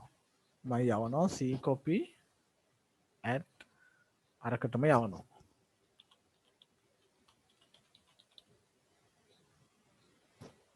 ඔන්න දැන් තව එක්කෙනෙක්ට මම යවුවා. ඒකද අපි කියනවා කාබන් කොපි එකක් යවන්න කියලා දෙවනියට. මම එයාගේ නම දැම්මේ copy@silpa.online කියලා. මම ඒකේ රහසක් තියෙනවා පස්සේ කියන්නම්. ඒක මට විතරයි විශේෂ වෙන්නේ. මම BCC කියලා එකකටත් ඔන්න යවනවා. මම මෙතන තව එක්කෙනෙක්ට යවන්නම්. අමල් කියලා කෙනෙකුත් ඉන්නවා කියලා හිතමු. අමල්@ මේ වගේ මේ ලිපින ගොඩක් තියෙනවා. හරි. මම BCC එකකටත් යවනවා. මම කවිඳුට යවනවා BCC කොපි එක. කවිඳු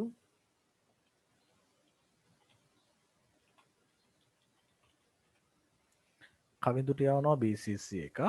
තව BCC එකක් යවනවා අපේ ඉන්නේ කවුද තව මිතිස්සටත් යවනවා. මිසිතටත්. හරි බලමු මිසිත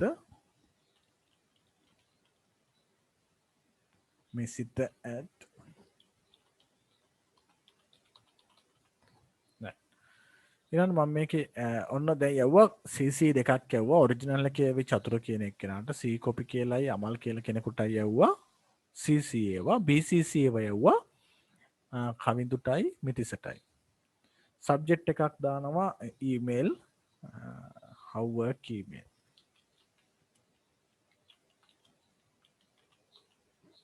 how work email ඊළඟට බොඩි එක තමයි මෙතන දාන්නේ අපි අන්තර්ගතය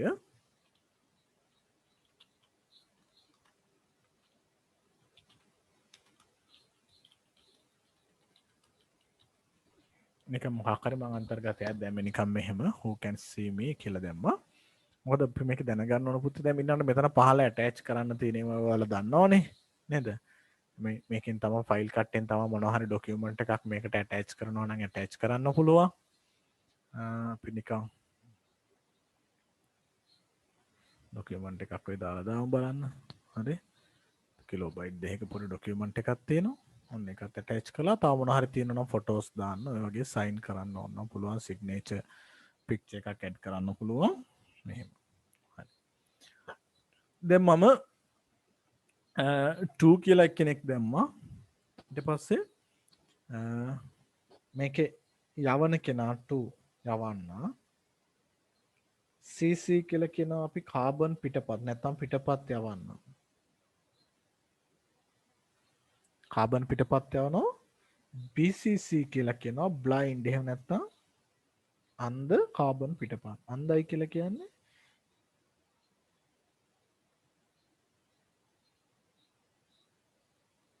අන්ධ කාබන් පිටපත් දැන් බලමු මේ ලියුම් ටික ආවහම මොකද වෙන්නේ කියලා හරි දැන් පුතේ ඔයාලට පෙන්වන්න නිසා මම මේක එකට හදාගෙන තියෙන්නේ මේ ඔක්කොම ටික යන්නේ මගේ අර කලින් තිබ්බ ඊමේල් එකට. කියන්නේ නම මොකක්ද දැම්මත් ඔයාලට එන්නේ නැහැ. එකම තැනට තමයි මේ ටික එන්නේ. අපි එයාලට පේන හැටි බලමු. හරි. දැන් ඊතොර මම මේක යවලා තිබ්බේ කොහොමද? මම යවපු හැටියට ගත්තොත් එහෙම මම 2 ඒ කියන්නේ 2 කියලා යවුවේ චතුර කියන එක්කෙනාට CC වලින් යවුවේ අමල්ටයි C කොපි කියන එක්කෙනාටයි BCC විදිහට යවුවේ කවිඳුටයි මිතිසටයි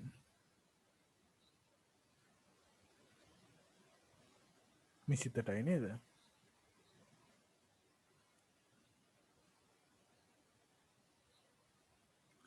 ඔය විදිහට තමයි මේක යවෙන්නේ. අපි බලමු කොහොමද මේ ලියුම් ටික හම්බ වෙන්නේ කියලා යවද්දී. මේක හොඳට මතක තියාගන්න ඕන නේ. අපි ප්‍රැක්ටිකල් එක කරලාමයි බලන්නේ. දැන් ඔන්න මම මේක සෙන්ඩ් කරනවා. හරි. මේ විදිහට දාලා සෙන්ඩ් කරනවා who can see. අපි බලමු කාටද මේ බලන්න පුළුවන්. right. ඊට පස්සේ අපි ගිහිල්ලා බලමු මේකේ එන තැනට. මේකට තමයි එන්නේ.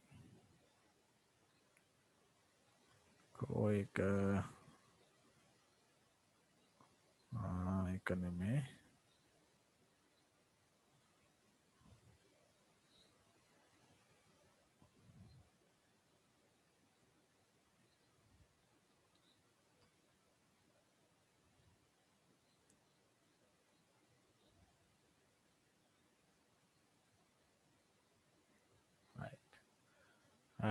ඔන්න මේල් ටිකක් ඇවිත් තියෙනවා වැරදි එකද ඉන්නේ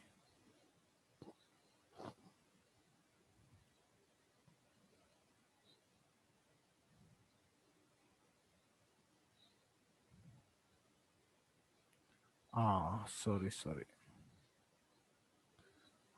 මගේ ඩොමයින් එකේ කාලේ ඉවරද කොහෙද අතින් මාද තමා තිබ්බ මං චුට්ටක් චෙක් කරලා බලුවා කලින් සයිට් එකට ගියා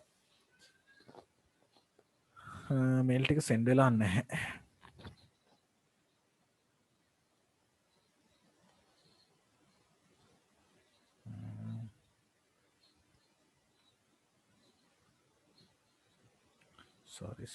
සොරි පුතේ මගේ මේ මං එක්කොම මේල් ටික එකට එන්න හදලා තිබ්බට මගේ මේල් ටික සෙන්ඩ් උනේ නැහැ එතෙන්ට මුල නම කෝක දැම්මත් එන විදිහට තමයි මම ඒකේ හදලා තිබුණේ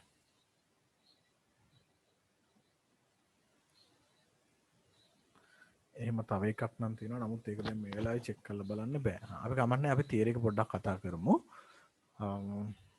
සෝරි මේකෙදි වෙන්නේ මෙහිමයි අපි යවන මේල් එකේ මෙන්න මේ ගොල්ලන්ව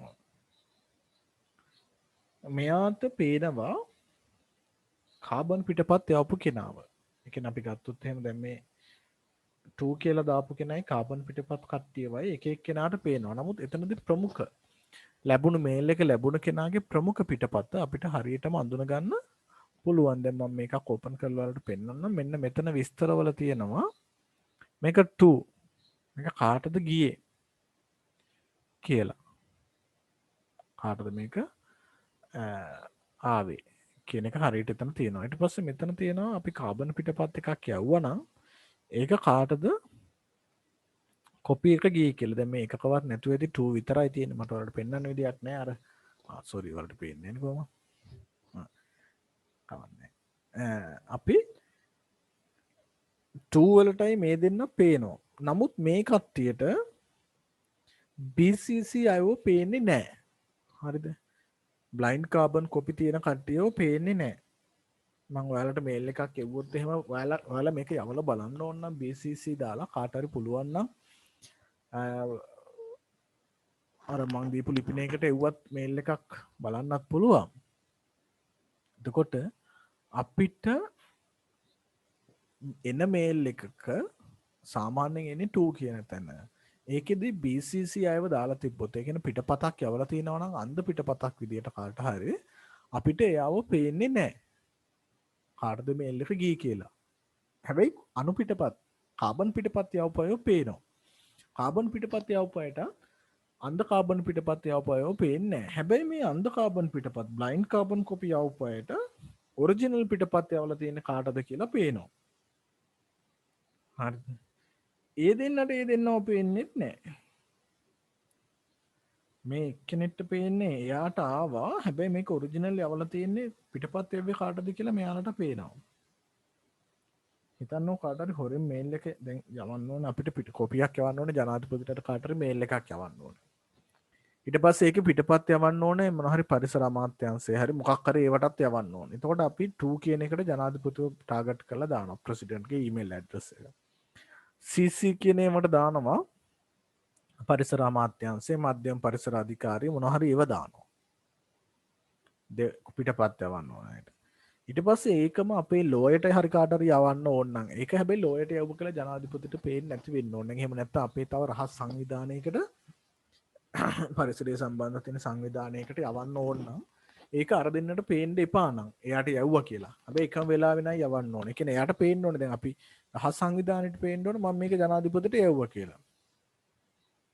එතකොට BCC එකකට එයාව දානවා. එයාව BCC එකකට දාලා අනිත් දෙන්නව 2 වලටයි කාබන් කොපි වලටයි දාලා යවුවාම BCC එක්කෙනාට මෙයාලට යවුවා කියලා පේනවා මෙන්න මෙතන. හැබැයි CC එක්කෙනාට පේන්නේ නෑ එහෙම. හරි? CC එක්කෙනාට හෝ 2 එක්කෙනාට පේන්නේ නැහැ BCC එක්කෙනාව. ඒ කියන්නේ මෙන්න මෙයාට යවුවා කියලා අනිත් අයට පේන්නේ නෑ. ওই ටික තමයි උතනදී විශේෂයෙන් මතක තියාගන්න ඕනේ. හරි? ඒක ටිකක් වැදගත්.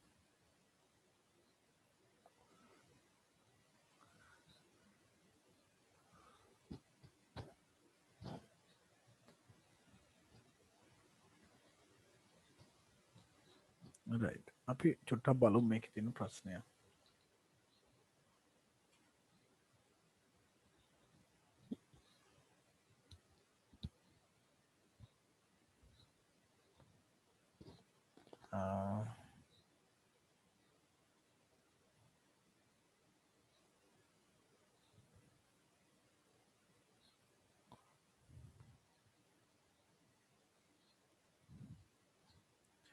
ස්ලෝ වෙලා තියෙන්නේ.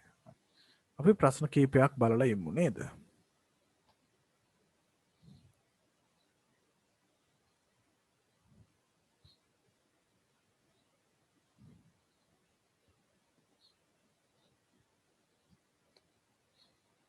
බලන්න මට මේවට උත්තර කියන්න chat එකට දාන්න.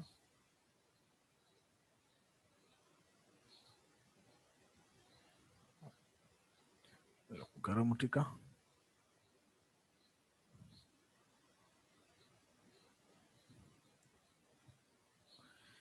ඒකේ පළවෙනි ප්‍රශ්නය අහලා තියෙනවා මේ අපි දැන් කතා කරපු කොටස් වලින් වෙබ් පිටුවක් අනන්‍යව හඳුනා ගැනීමට භාවිතා කළ හැක්කේ පහත කවරක්ද? වෙබ් පිටුවක් අනන්‍යව හඳුනා ගැනීමට භාවිතා කළ හැක්කේ පහත කවරක්ද?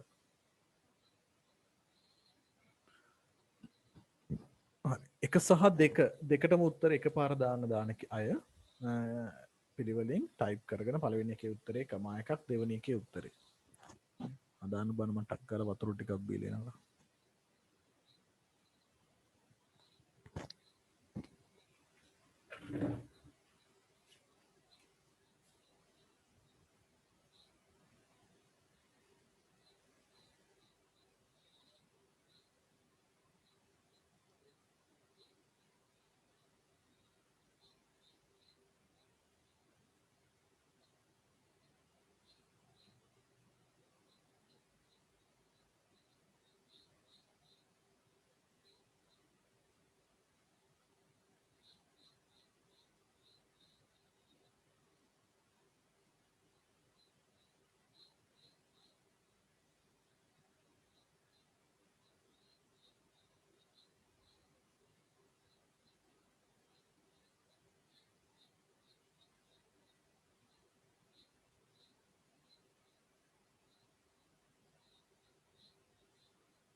තාම උත්තරයක් දාලා නැහැ නේ කවුරුවත්.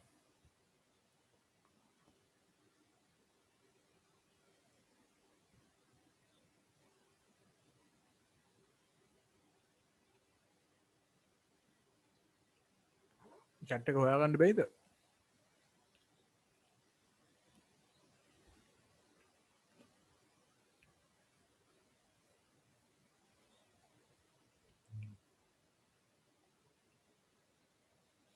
ඒක කියලා දාන්න කොයි එකටද දන්නේ නැහැ නේ. පළවෙනි එකට. පුතේ මේක අහලා තියෙන්නේ අන්තර්ජාලය තුල වෙබ් පිටුවක් අනන්‍යව අඳුන ගන්න. ඒ කියන්නේ මොකක් හරි එක පිටුවක් අනන්‍යව අඳුන ගන්න භාවිතා කරන්නේ මොකක්ද කියලා. එකට අහලා තියෙන්නේ. උදේට වෙබ් පිටුවක් අනන්‍යව අඳුන ගන්න පුතේ පරිගණකයක් නම් අනන්‍යව අඳුන ගන්න IP ලිපිණයකින්. වෙබ් පිටුව අඳුන ගන්නේ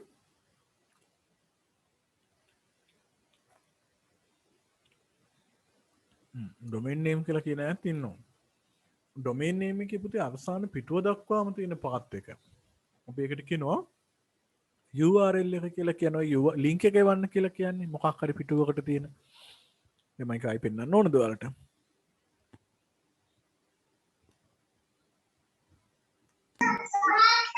පෙන්නනස හරි මම දාන්න. දැන් මේ තියෙන්නේ අපේ වෙබ්සයිට් එකක් ගම්මුකෝ මොකක් හරි. මේ වෙබ්සයිට් එකකට ගියාම ඒ වෙබ්සයිට් එකේ යම් පිටුවක් අපි හරියටම අඳුන ගන්න නම්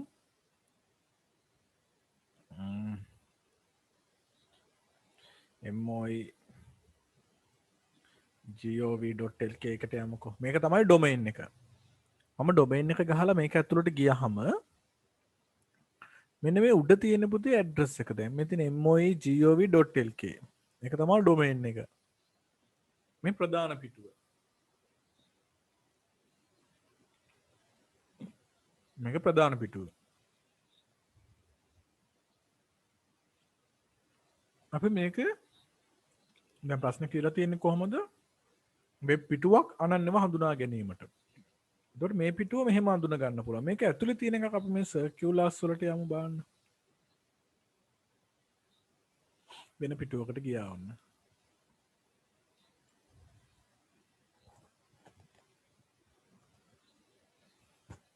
එතකොට මෙන්න එකේ ෆයිල් පාත් එකත් අරකේ අගට එකතු වෙලා තියෙනවා පුතේ. කලින් තිබ්බේ moi gov.lk විතරයි.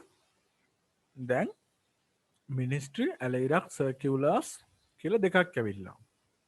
දැන් මේක අපි මේකට ගියොත් එහෙම වෙන සිංහල කියන එකට ආයක ඕපන් වෙනවා. එතකොට අපිට පේනවා මේක PDF එකක් ය. මෙතන අවසානට ෆයිල් එක .pdf කියලා එන්නේ. පේනව නේද මේ ටික? .pdf. එතකොට ඒක තියෙන්නේ කොහෙද? https moi gov.lk wp content කියන මේක තමයි ඩොමේන් එක. මේ ටික ඩොමේන් එක. ඩොමේන් නේම් එක. ඊට පස්සේ මේ පළවෙනියට හම්බෙන ඇලයිරෙන් පස්සේ තියෙන්නේ ෆයිල් පාත් එක ගොනුවට මග කියලා කියනවා ඔකට. ගොනුවට අදාළ මග. ඊට පස්සේ අවසාන කොටසේදී මේ දක්වාම තියෙන ගොනුවට අදාළ මග මෙන්න මේ ටික අවසාන ඇලයිරෙන් පස්සේ .pdf දක්වා තියෙන යම්කිසි පිටුවකට අදාළ ගොනුව මොකක්ද කියන එක. ඔතන HTML ඒවා නම් අපිට පෙන්නන්නේ නැහැ. ඒක වෙබ් මේ සයිට් එකෙන් සයිට් එකට වෙනස් වෙනවා පෙන්වන හැටි. නමුත් මේක සම්පූර්ණ මේ සියලු සමස්තයට තමයි අපි ලින්ක් එකක් කියලා කියන්නේ පුතේ. මේක අපි කොපි කරාම මේක ලින්ක් එකක් කියලා කියන්නේ. හරි? එතකොට මේකෙදී උත්තරේට අපිට පිටුවකට තියෙන අනන්‍යම හඳුනා ගන්න භාවිතා කරන්න පුළුවන් වෙන්නේ විශ්ව සම්පත් නිශ්චායකය. එහෙමත් නැත්නම් යුනිෆෝම් රිසෝස් ලොකේටර්. එහෙමත් URL එක තමයි ගන්න වෙන්නේ උත්තරේ හැටියට. හරි. හොඳයි ඒක වැරදිච්ච එකක්. හොඳයි නැත්නම් මං හිතන් ඉන්න ඕල ඒක තේරුම් ගත්තා කියලානේ. මට දැන් ඔයාලගේ මූණ වල තේරෙන්නේ නැහැ. හොයන්නත් බෑ තේරුණාද කියලා. විශ්ව සම්පත් නිශ්චායකයෙන් තමයි අපිට පිටුවක් අනන්‍යව අඳුන ගන්න පුළුවන්. ඔයාලා ලින්ක් එක එහෙම නැත්නම් URL එක කියලා කියන්න ඕනේ මේකට. කොහේ හරි එක තැනකට හරියටම තියෙන දෙයට යන එක තමයි ලින්ක් එක කියලා කියන්නේ. මොකද ඕනම එකක තියෙන නෑ ලින්ක් එක.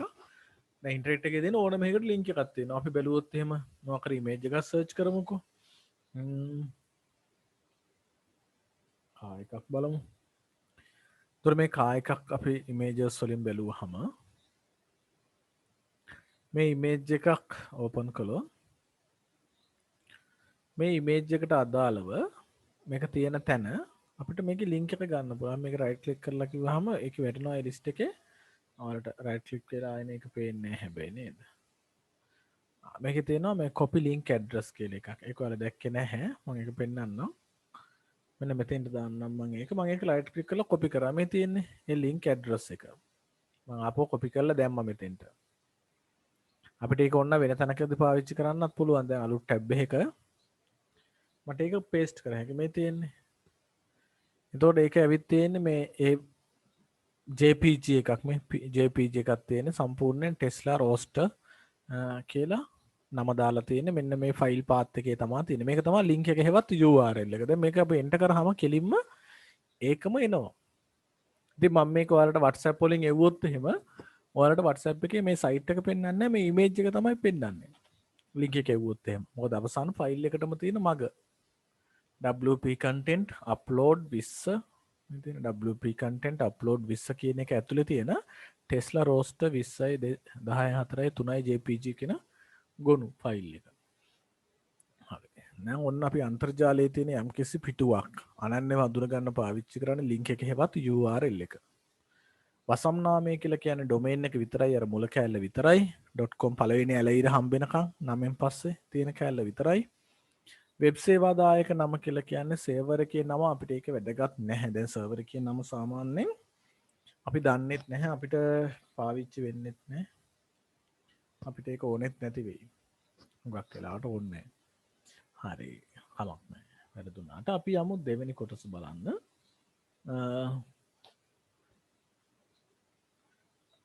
අන්තර්ජාලයට සම්බන්ධ ඒකෙත් උත්තර ටික ආයෙ දාන්න ඕන දැන්. ඔයාලා දන්න එක දාන්න, නැත්නම් මට හිතා ගන්න බෑ පුතේ. ඔයාලගේ මූණ හරි පේනවා ඉස්සර නම්. අන්තිමේදී නම් දැන් එහෙම නැහනේ. ඒතකොට මම ඔයාලා දාන chat එකෙන් තමයි ඔයාලට තේරුණාද නැද්ද කියලා හිතා ගන්න. මොකද වැරදුනාට කිසි ගැටලුවක් නැහැ. අන්තර්ජාලයට සම්බන්ධිත පරිගණකයක් හෝ එවැනි සංනිවේදන උපකරණයක් අනන්‍යව හඳුනා ගැනීම සඳහා උපකාර වනුයේ. දැන් දාන්න බාන උත්තර.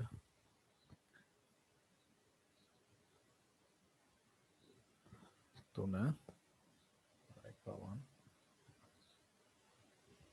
good. දෙන්නෙක්ගේ උත්තර හම්බ වුණා. right, හොඳයි. පුතේ අපි අන්තර්ජාලයට සම්බන්ධ වෙලා තියෙන මොකක් කර උපකරණයක් නම් අනන්‍යව හඳුනගන්නේ IP ලිපිණයෙන් තමයි. very good. හරි. IP එකෙන් තමයි අපි ඒක හරියට හඳුනගන්නේ අනන්‍යව මොකද්ද අන්තර්ජාලයට සම්බන්ධ වෙලා තියෙන්නේ කියලා. කියන කොහොමද මොකද්ද තියෙන්නේ කියලා. දැන් ඒවා ඕන තරම් තියෙනවා. අපිට ওই අන්තර්ජාලය සාමාන්‍යයෙන් ගවේෂණය කරන වෙලාවකදී මේවා දිගට බලාගෙන යන්න පුළුවන්. දැන් අපි කොහෙට හරි යද්දි මේ જાති උපකරණ සමූහයක් හරහා තමයි යන්නේ. එකක් වෙන්නන්නද නිකමට වගේ. දැන් මේකේ මම අර කලින් අර IP බලන්න ගත්තේ ඒක මේ. හරි. එතකොට අපිට පුළුවන් බලන්න දැන් මොකක් හරි සයිට් එකකට ගියොත් එහෙම ඒක කොහෙද තියෙන්නේ කියලා මේ විදිහට. අපි ගහනවා trace rt කියලා. එතකොට routers එක න IP ලිපින ඔක්කොම ටික අහු වෙනවා මේකට යන්න තියෙන.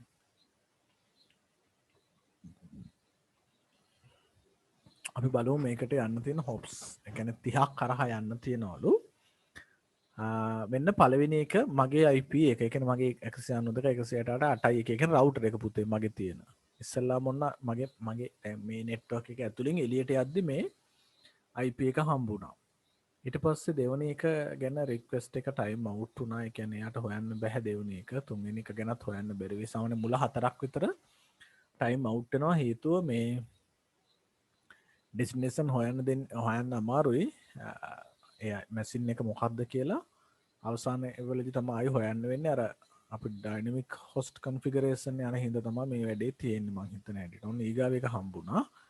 මිලිසෙකන්ඩ් ගානකදී ඒක 125.214.190.46 කියලා අංක තියෙන රවුටර් එකකින් මේක යනවා. ඊට පස්සේ ආපහු යනවා 214.162.111 කියන IP එක තියෙන එකකිනුත් යනවා.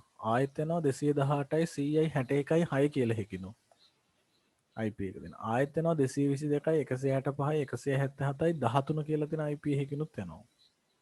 ඊට පස්සේ ආයෙ යනවා 222.165.177.30 කියලා තියෙන එකකිනුත් යනවා. ඒකෙන් ගිහිල්ලා මේකට එනවා 220.247.194.254ට එනවා. ඊට පස්සේ ආයෙ අනිත් පැත්තේ එන්ඩ් එකේ පුතේ ආයෙ එන්ඩ් එකේ දෙකක් විතර හොයාගන්න බෑ IP. මොකද ඒවා ඩයිනමික් හොස්ට් කන්ෆිගරේෂන් විදිහට යන හින්දා ඊට පස්සේ ආයෙ අන්තිමට හොයන්න එන්නේ අවසානිකේ විතරයි. හරි. දැන් අර ටික තමයි ඉන්ටර්නෙට් එකේ මැද යන ඒවා. ඉතින් මේවා කාටද අදාළ කියලා වුණත් අපිට හොයන්න පුළුවන්. මං හිතන්නේ උඩ දෙක ඩයලොග් එකට අදාළ ඇත්තේ, යට දෙක SLT එකට අදාළ ඇත්තේ. හරි. හතරක් විතර බැරි වෙයි අන්තිමට හොයන්න නේද?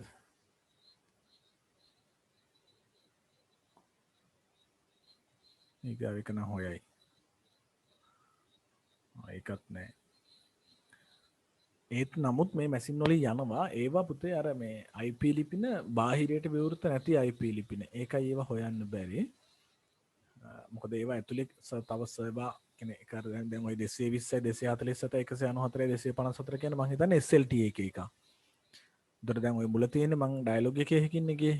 උඩට ඩයලොග් එකෙන් SLT එකට මාරු වෙලා ඊට පස්සේ මේ ඩෙස්ටිනේෂන් එකට යද්දී එයාලගේ තව සැඟවිච්ච ලිපින කීපයක් කරහා මැෂින් කීපයක් කරහා යනවා. කියන්නේ ඒක රික්වෙස්ට් ටයිම් අවුට් එකක් එන්නේ. එයා ඒව පෙන්වන්නේ නැහැ. IP එක ඇහුවට දෙන්නේ නැහැ.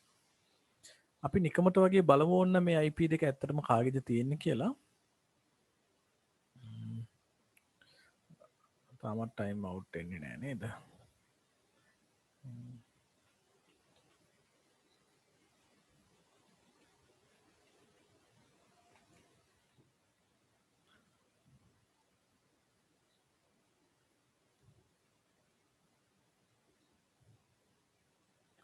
මම නිකන් එක සයිට් එකක් අරගෙන ඒකේ කලින් IP එක දාලා බලන්නම් 125යි තිතක් 214යි තිතක් 190යි 146යි අපිට කලින් හම්බුන IP ලිපිනය මැෂින් එක කාගේද කියලා අපි හොයලා බලමු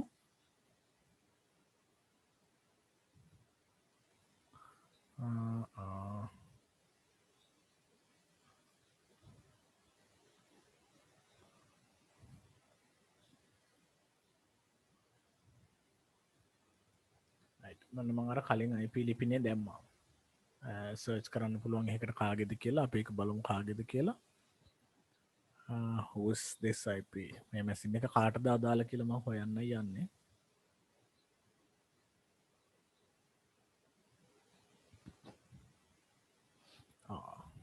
හරි ඒක බලන්න වෙන්නේ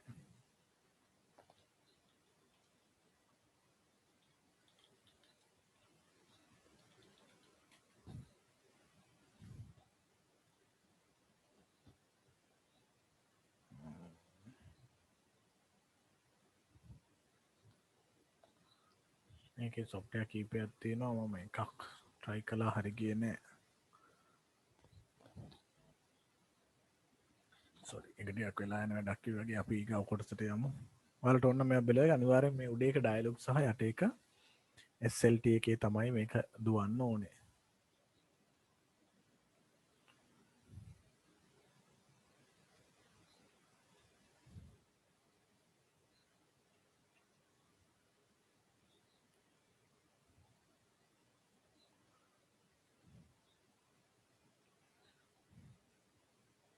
by this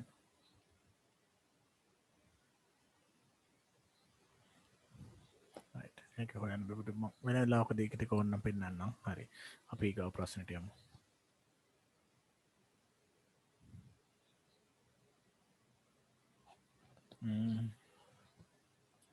කට්ටියක් දැන් අයින් වෙවි යන්නේ නේද ඒ ක්ලාස් ටිකක් ඇති දැන් අපි ඊළඟ එකේදී ඊළඟ ප්‍රශ්න බලමු මේක දීලා තියෙනවා http www.edupub.gov.lk ඇලයිරක් ebook science 1 pdf හි නාමාවලිය හා ප්‍රොටෝකෝල් පිළිවෙලින් දැක්වෙන පිළිතුර වන්නේ බලන්න ඒකට උත්තරේ වන්න ඉන්නයි නාමාවලිය ප්‍රොටෝකෝල් එක අහලා තියෙනවා ඊට පස්සේ වසම් නාමයේ පිළිවෙලින් දැක්වෙන පිළිතුර වන්නේ මොකක්ද කියලා අහලා තියෙනවා හතර කියලා දෙව්මිනි කියනවා ඔව්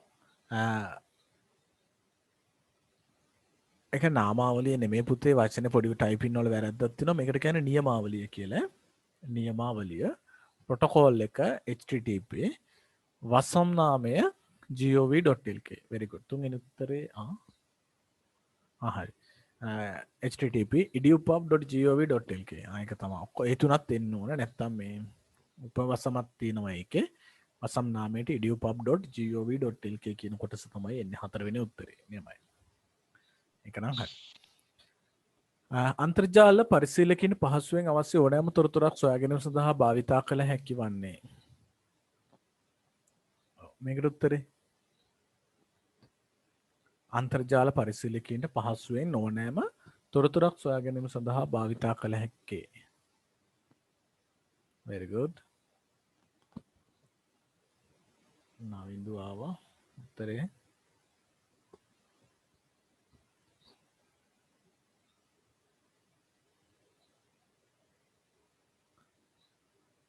අනිත් පැයට නැද්ද උත්තරය?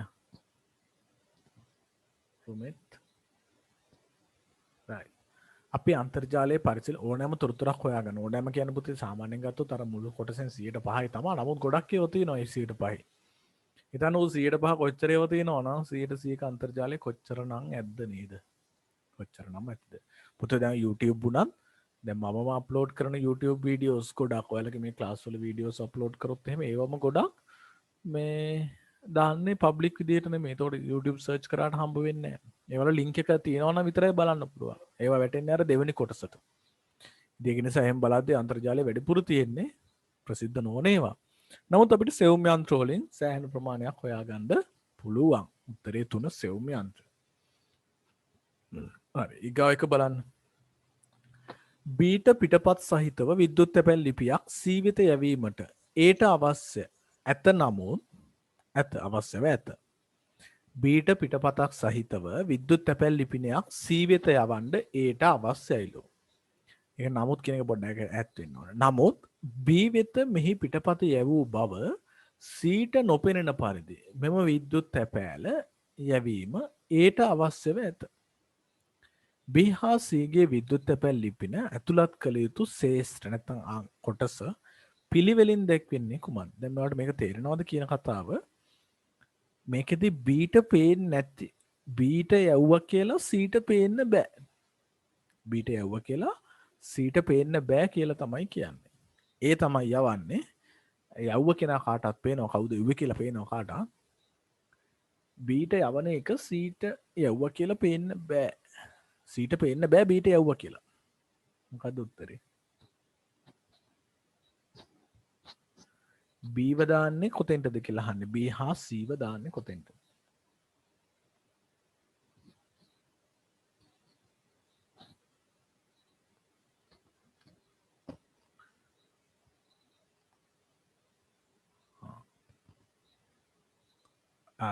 බීට යව්වා කියලා සීට පේන්න බෑ. සීට නොපෙනෙන පරිදි B වෙත යවූ බව සීට නොපෙනෙන පරිදි යවන්න. හැබැයි බීට පේනවා සීට යවුවා කියලා. ඒක අවුලක් නෑ. බීට යවුවා කියලා සීට පේන්න බෑ. හරි උත්තර 3ක් දාලා තියෙනවා. නවින්දු මට ඩිරෙක්ට් එවලා තියෙන්නේ නවින්දුගේ උත්තරේ හරි. අනිත් අය චුට්ටක් ආයේ හිතන්න අනිත් දෙන්නගේ වැරදි කියලා කියන්නම්කො කෙලින්ම.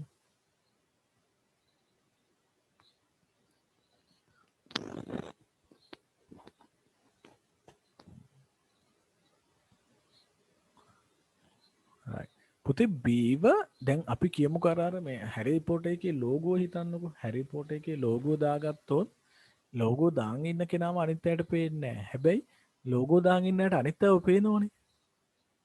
නේද? අර හැංගිලා යන්න තියෙන හැරි පොටර් එකේ ලෝගෝවක් තිබ්බේ. ඒක දාගත්තාම ඒකේ ඉන්න ඇතුළේ ඉන්න කෙනාව අනිත් අයට පේන්නේ නැහනේ. හැබැයි ඇතුළේ ඉන්න කෙනාට අනිත් අයව පේනවා. ඒතර අපි කියනවා BCC එකට දැම්මොත් කාව හරි එයාව අනිත් අයට පේන්නේ නැහැ. BCC එකේ ඇඩ්‍රස් එකක් දැම්මොත් එයාව අනිත් අයට පේන්නේ නැහැ.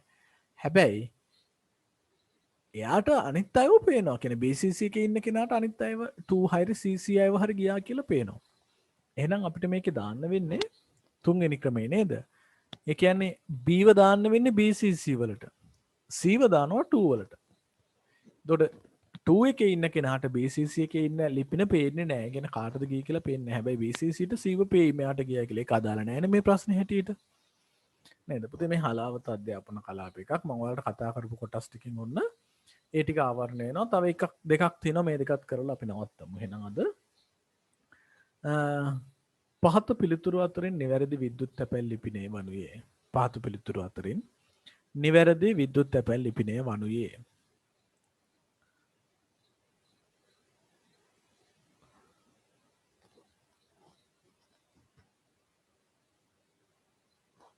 හරි එක මොකක්ද කියලා අහන්න.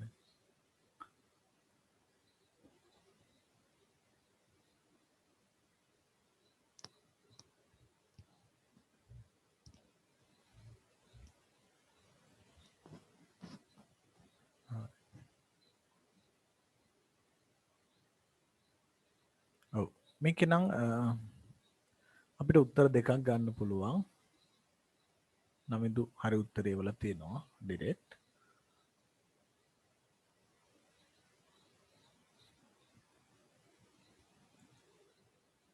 මේකේ පොඩි අවුලක් තියෙනවා. මොකද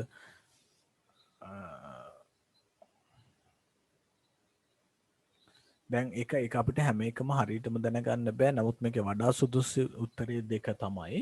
දෙවෙනි උත්තරේ තමයි වැඩිපුර හරි. මොකද අපිට Gmail වලදී ඩොට් එකක් පාවිච්චි කරලා කැලි දෙකක් දාන්න පුළුවන්.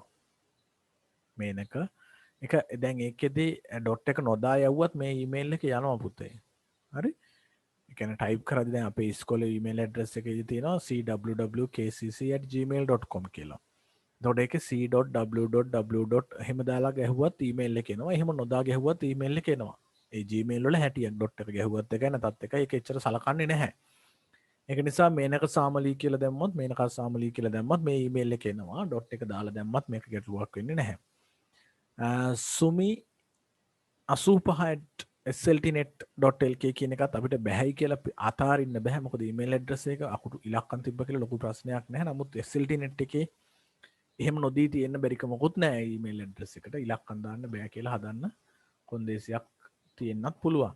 ඉතින් වඩා සුදුසුයි දෙවෙනි උත්තරේ. නමුත් තුන්වෙනි උත්තරේ වුණත් බාර ගන්න බැරි කමක් නැහැ. ඔයාලට මේක ලකුණු හම්බ වෙන්නේ නමුත් දෙවෙනි උත්තරේට වෙන්න පුළුවන් බහුතරයක්. හරි අවසාන ප්‍රශ්නේ අපි එතනින් නවත්තනවාද? විද්‍යුත් තැපැල් ගිණුමක් තුල මකා දමන ලද ලිපි තැන්පත් වනුයේ. විද්‍යුත් තැපැල් ගිණුමක් තුල මකා දමන ලද ලිපි තැන්පත් වනුයේ.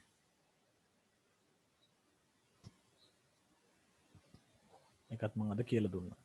ඒකට උත්තරෙත් දෙන්න. ඊට පස්සේ අද නවත්තන්න පුළුවන්.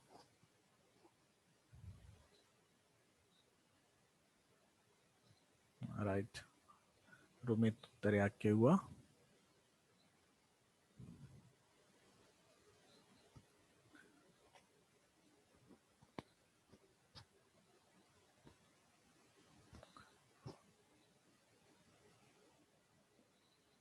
රුමිත් විතරක් දාන්නේ ඒක. අනිත් අය මතක නැද්ද මම පෙන්නුවා. පවන් දෙව්මිනි හොඳයි. හරි තුනක් කතාවනේ 8ක් ඉන්නවා. 8න් එකෙක් මමනේ එතකොට 7ක් ඉන්නවා 7න් 3ක් කිව්වා. ඩ්‍රාෆ්ට්ස් කියලා කියන්නේ පුතේ අපි හදලා යවපු නැති ඒවට නේද? අපි හදලා සෙන්ඩ් කරපු නැති ඒවා තමයි ඩ්‍රාෆ්ට්ස් කියලා කියන්නේ. ට්‍රෑෂ් ඒවා කියලා කියන්නේ ට්‍රෑෂ් කරනවා කියලා කියන්නේ සාමාන්‍යයෙන් අපි විනාශ කරලා විසි කරලා දානවා කියන අදහසනේ. එතකොට ට්‍රෑෂ් කරපුවා ඩස්බින් එක. ස්පෑම්ස් කියලා කියන්නේ කවුද එව්වේ කියලා නිශ්චිතව දන්නේ නැහැ. අන්සුවර් ගොඩක් වෙලාවට වෛරස් වගේ එන්න පුළුවන් ඒවා මෙයා එහෙම දැනගෙන හොයාගෙන එයා දානවා ස්පෑම්ස් කියන එකට. මොකද එවන්නත් ඕන දීපු හින්දා. නමුත් අර ලියුම් ගොඩේ දාන්නේ නැහැ. ජංක් මේල් කියලා කියන්නේ ඒත් ඒ වගේම තමයි එක ස්පෑම්ස් වලටම හා සමානව තමයි හඳුන්වන්න පුළුවන් ජංක් මේල් කියලා කියන්නේ එහෙම අනුසුවර් වෙන්නත් පුළුවන් එහෙම නැත්නම් ඔය එකත් මට එකපාරටම කියන්න උදාහරණයක් මතක් වෙන්නේ අපිට වැඩිම ජංක් ඒවා හම්බ වෙන්නේ අපි දැන් මේල් පාවිච්චි කරද්දී නම් මෙතන අපිට ඔක්කොම බැලුවොත් හම්බ වෙන්නේ ස්පෑම්ස් හම්බ වෙනවා ජංක් මේල් මේකෙදි හම්බ වෙන්නේ නැහැ Yahoo එකේදී ස්පෑම්ස් වගේ තමයි ජංක් මේල් තියෙන්නේ මේ තියෙන ඩ්‍රාෆ්ට් මගේ ඩ්‍රාෆ්ට් තියෙනවා 13ක් ඒ කියන්නේ මේල් සකස් කරලා යවපු නැති ඒවා එක්කෝ වැරදීමකින් හිම වෙලා වෙන්නත් පුළුවන් නැත්තම් මේල් ඇඩ්‍රස් එක හරියට නොදාපු හින්දා වෙන්නත් පුළුවන් මොකක් හෝ හේතුවක් නිසා ඒවා ඩ්‍රාෆ්ට් කරට යනවා ඉතින් මේ වැඩක් නෑ සමහර ලාට අපි බොහෝ විට මකන්නෙත් නෑ මේවා අමතක වීමකින් ඉතින් මේවා කවදාද දවසක යන්න හදන්නත් පුළුවන් විශේෂ දවසක මතක් කරන්න කියලා හදන්නත් පුළුවන් ඔය වගේ ක්‍රමත් තියෙනවා මේක කරන්න මම ඩිස්කාඩ් කරලා දානවා මේ ඩ්‍රාෆ්ට් ටික ඔක්කොම වැඩක් නෑ ඒවා ඉන්බොක්ස් එකේ ආපුව තියෙනවා එහෙමනම් හරි ඇති පැය දෙකක් විතර හිටියේ අපි ඊගා දවසේ බලමු මේ කලින් පටන් අරගෙන මේ පාඩමේ ගොඩක් කොටස් ඉවර කරගන්න මම මේ ටිකක් හිමිහිට කළේ ආයි වැඩි පාඩම් කරන්න නැති වෙන්නේ. ඒ කියන්නේ ඉක්මනින් දවසකදී ආයි බලද්දි මේක ඉක්මනින් බලලා ඉවර කරගන්න පුළුවන් වෙන්න හින්දා ටිකක් වැඩිපුර කතා කළා. ගැටලු තියෙනවා ඔයාලා දාන්න. මම අර නෝට් එක ඔයාලට කලින් පෙන්නපු නෝට් එක ලැබෙන්න සලස්වන්නම්. එක බලන්න පොඩ්ඩක් නැනසල එකත් එක්කලා කතා කරලා මේ එතනින් print අරගෙන යාලා දෙයි. මෙහෙම වුණොත්. හරි. එහෙනම් හැමෝම පරිස්සමෙන් ඉන්න ටිකක් දරුණු තත්ත්වයක් තියෙන හින්දා ටික සතියක් ටිකක් බලලා ඉතින් ඊට පස්සේ ආයි පාරක් පුරුදු විදිහට සමහරට යන්න පුළුවන් වෙයි කට්ටියගේ පිළිවෙල අනුව නේද හරි නෑ හැමෝටම සුබ රාත්‍රියක් ලබන සතියේ හම්බෙමු 4:00ට කියලා හිතාගෙන ඉන්නවා මේ කියන්න බැරුණා කලින් හරි රෙකෝඩින් එක මම දාන්නම් ආඩියුනෝ මේ රෙකෝඩින් දාන්න එතකොට ඔයාලට පස්සේ දවසකුණත් බැලුව හැකි නෑ මම ලින්ක් ටික ඔක්කොම එකතු කරලා ඔයාලට බලන්න පුළුවන් විදිහට හදලා දෙන්නම්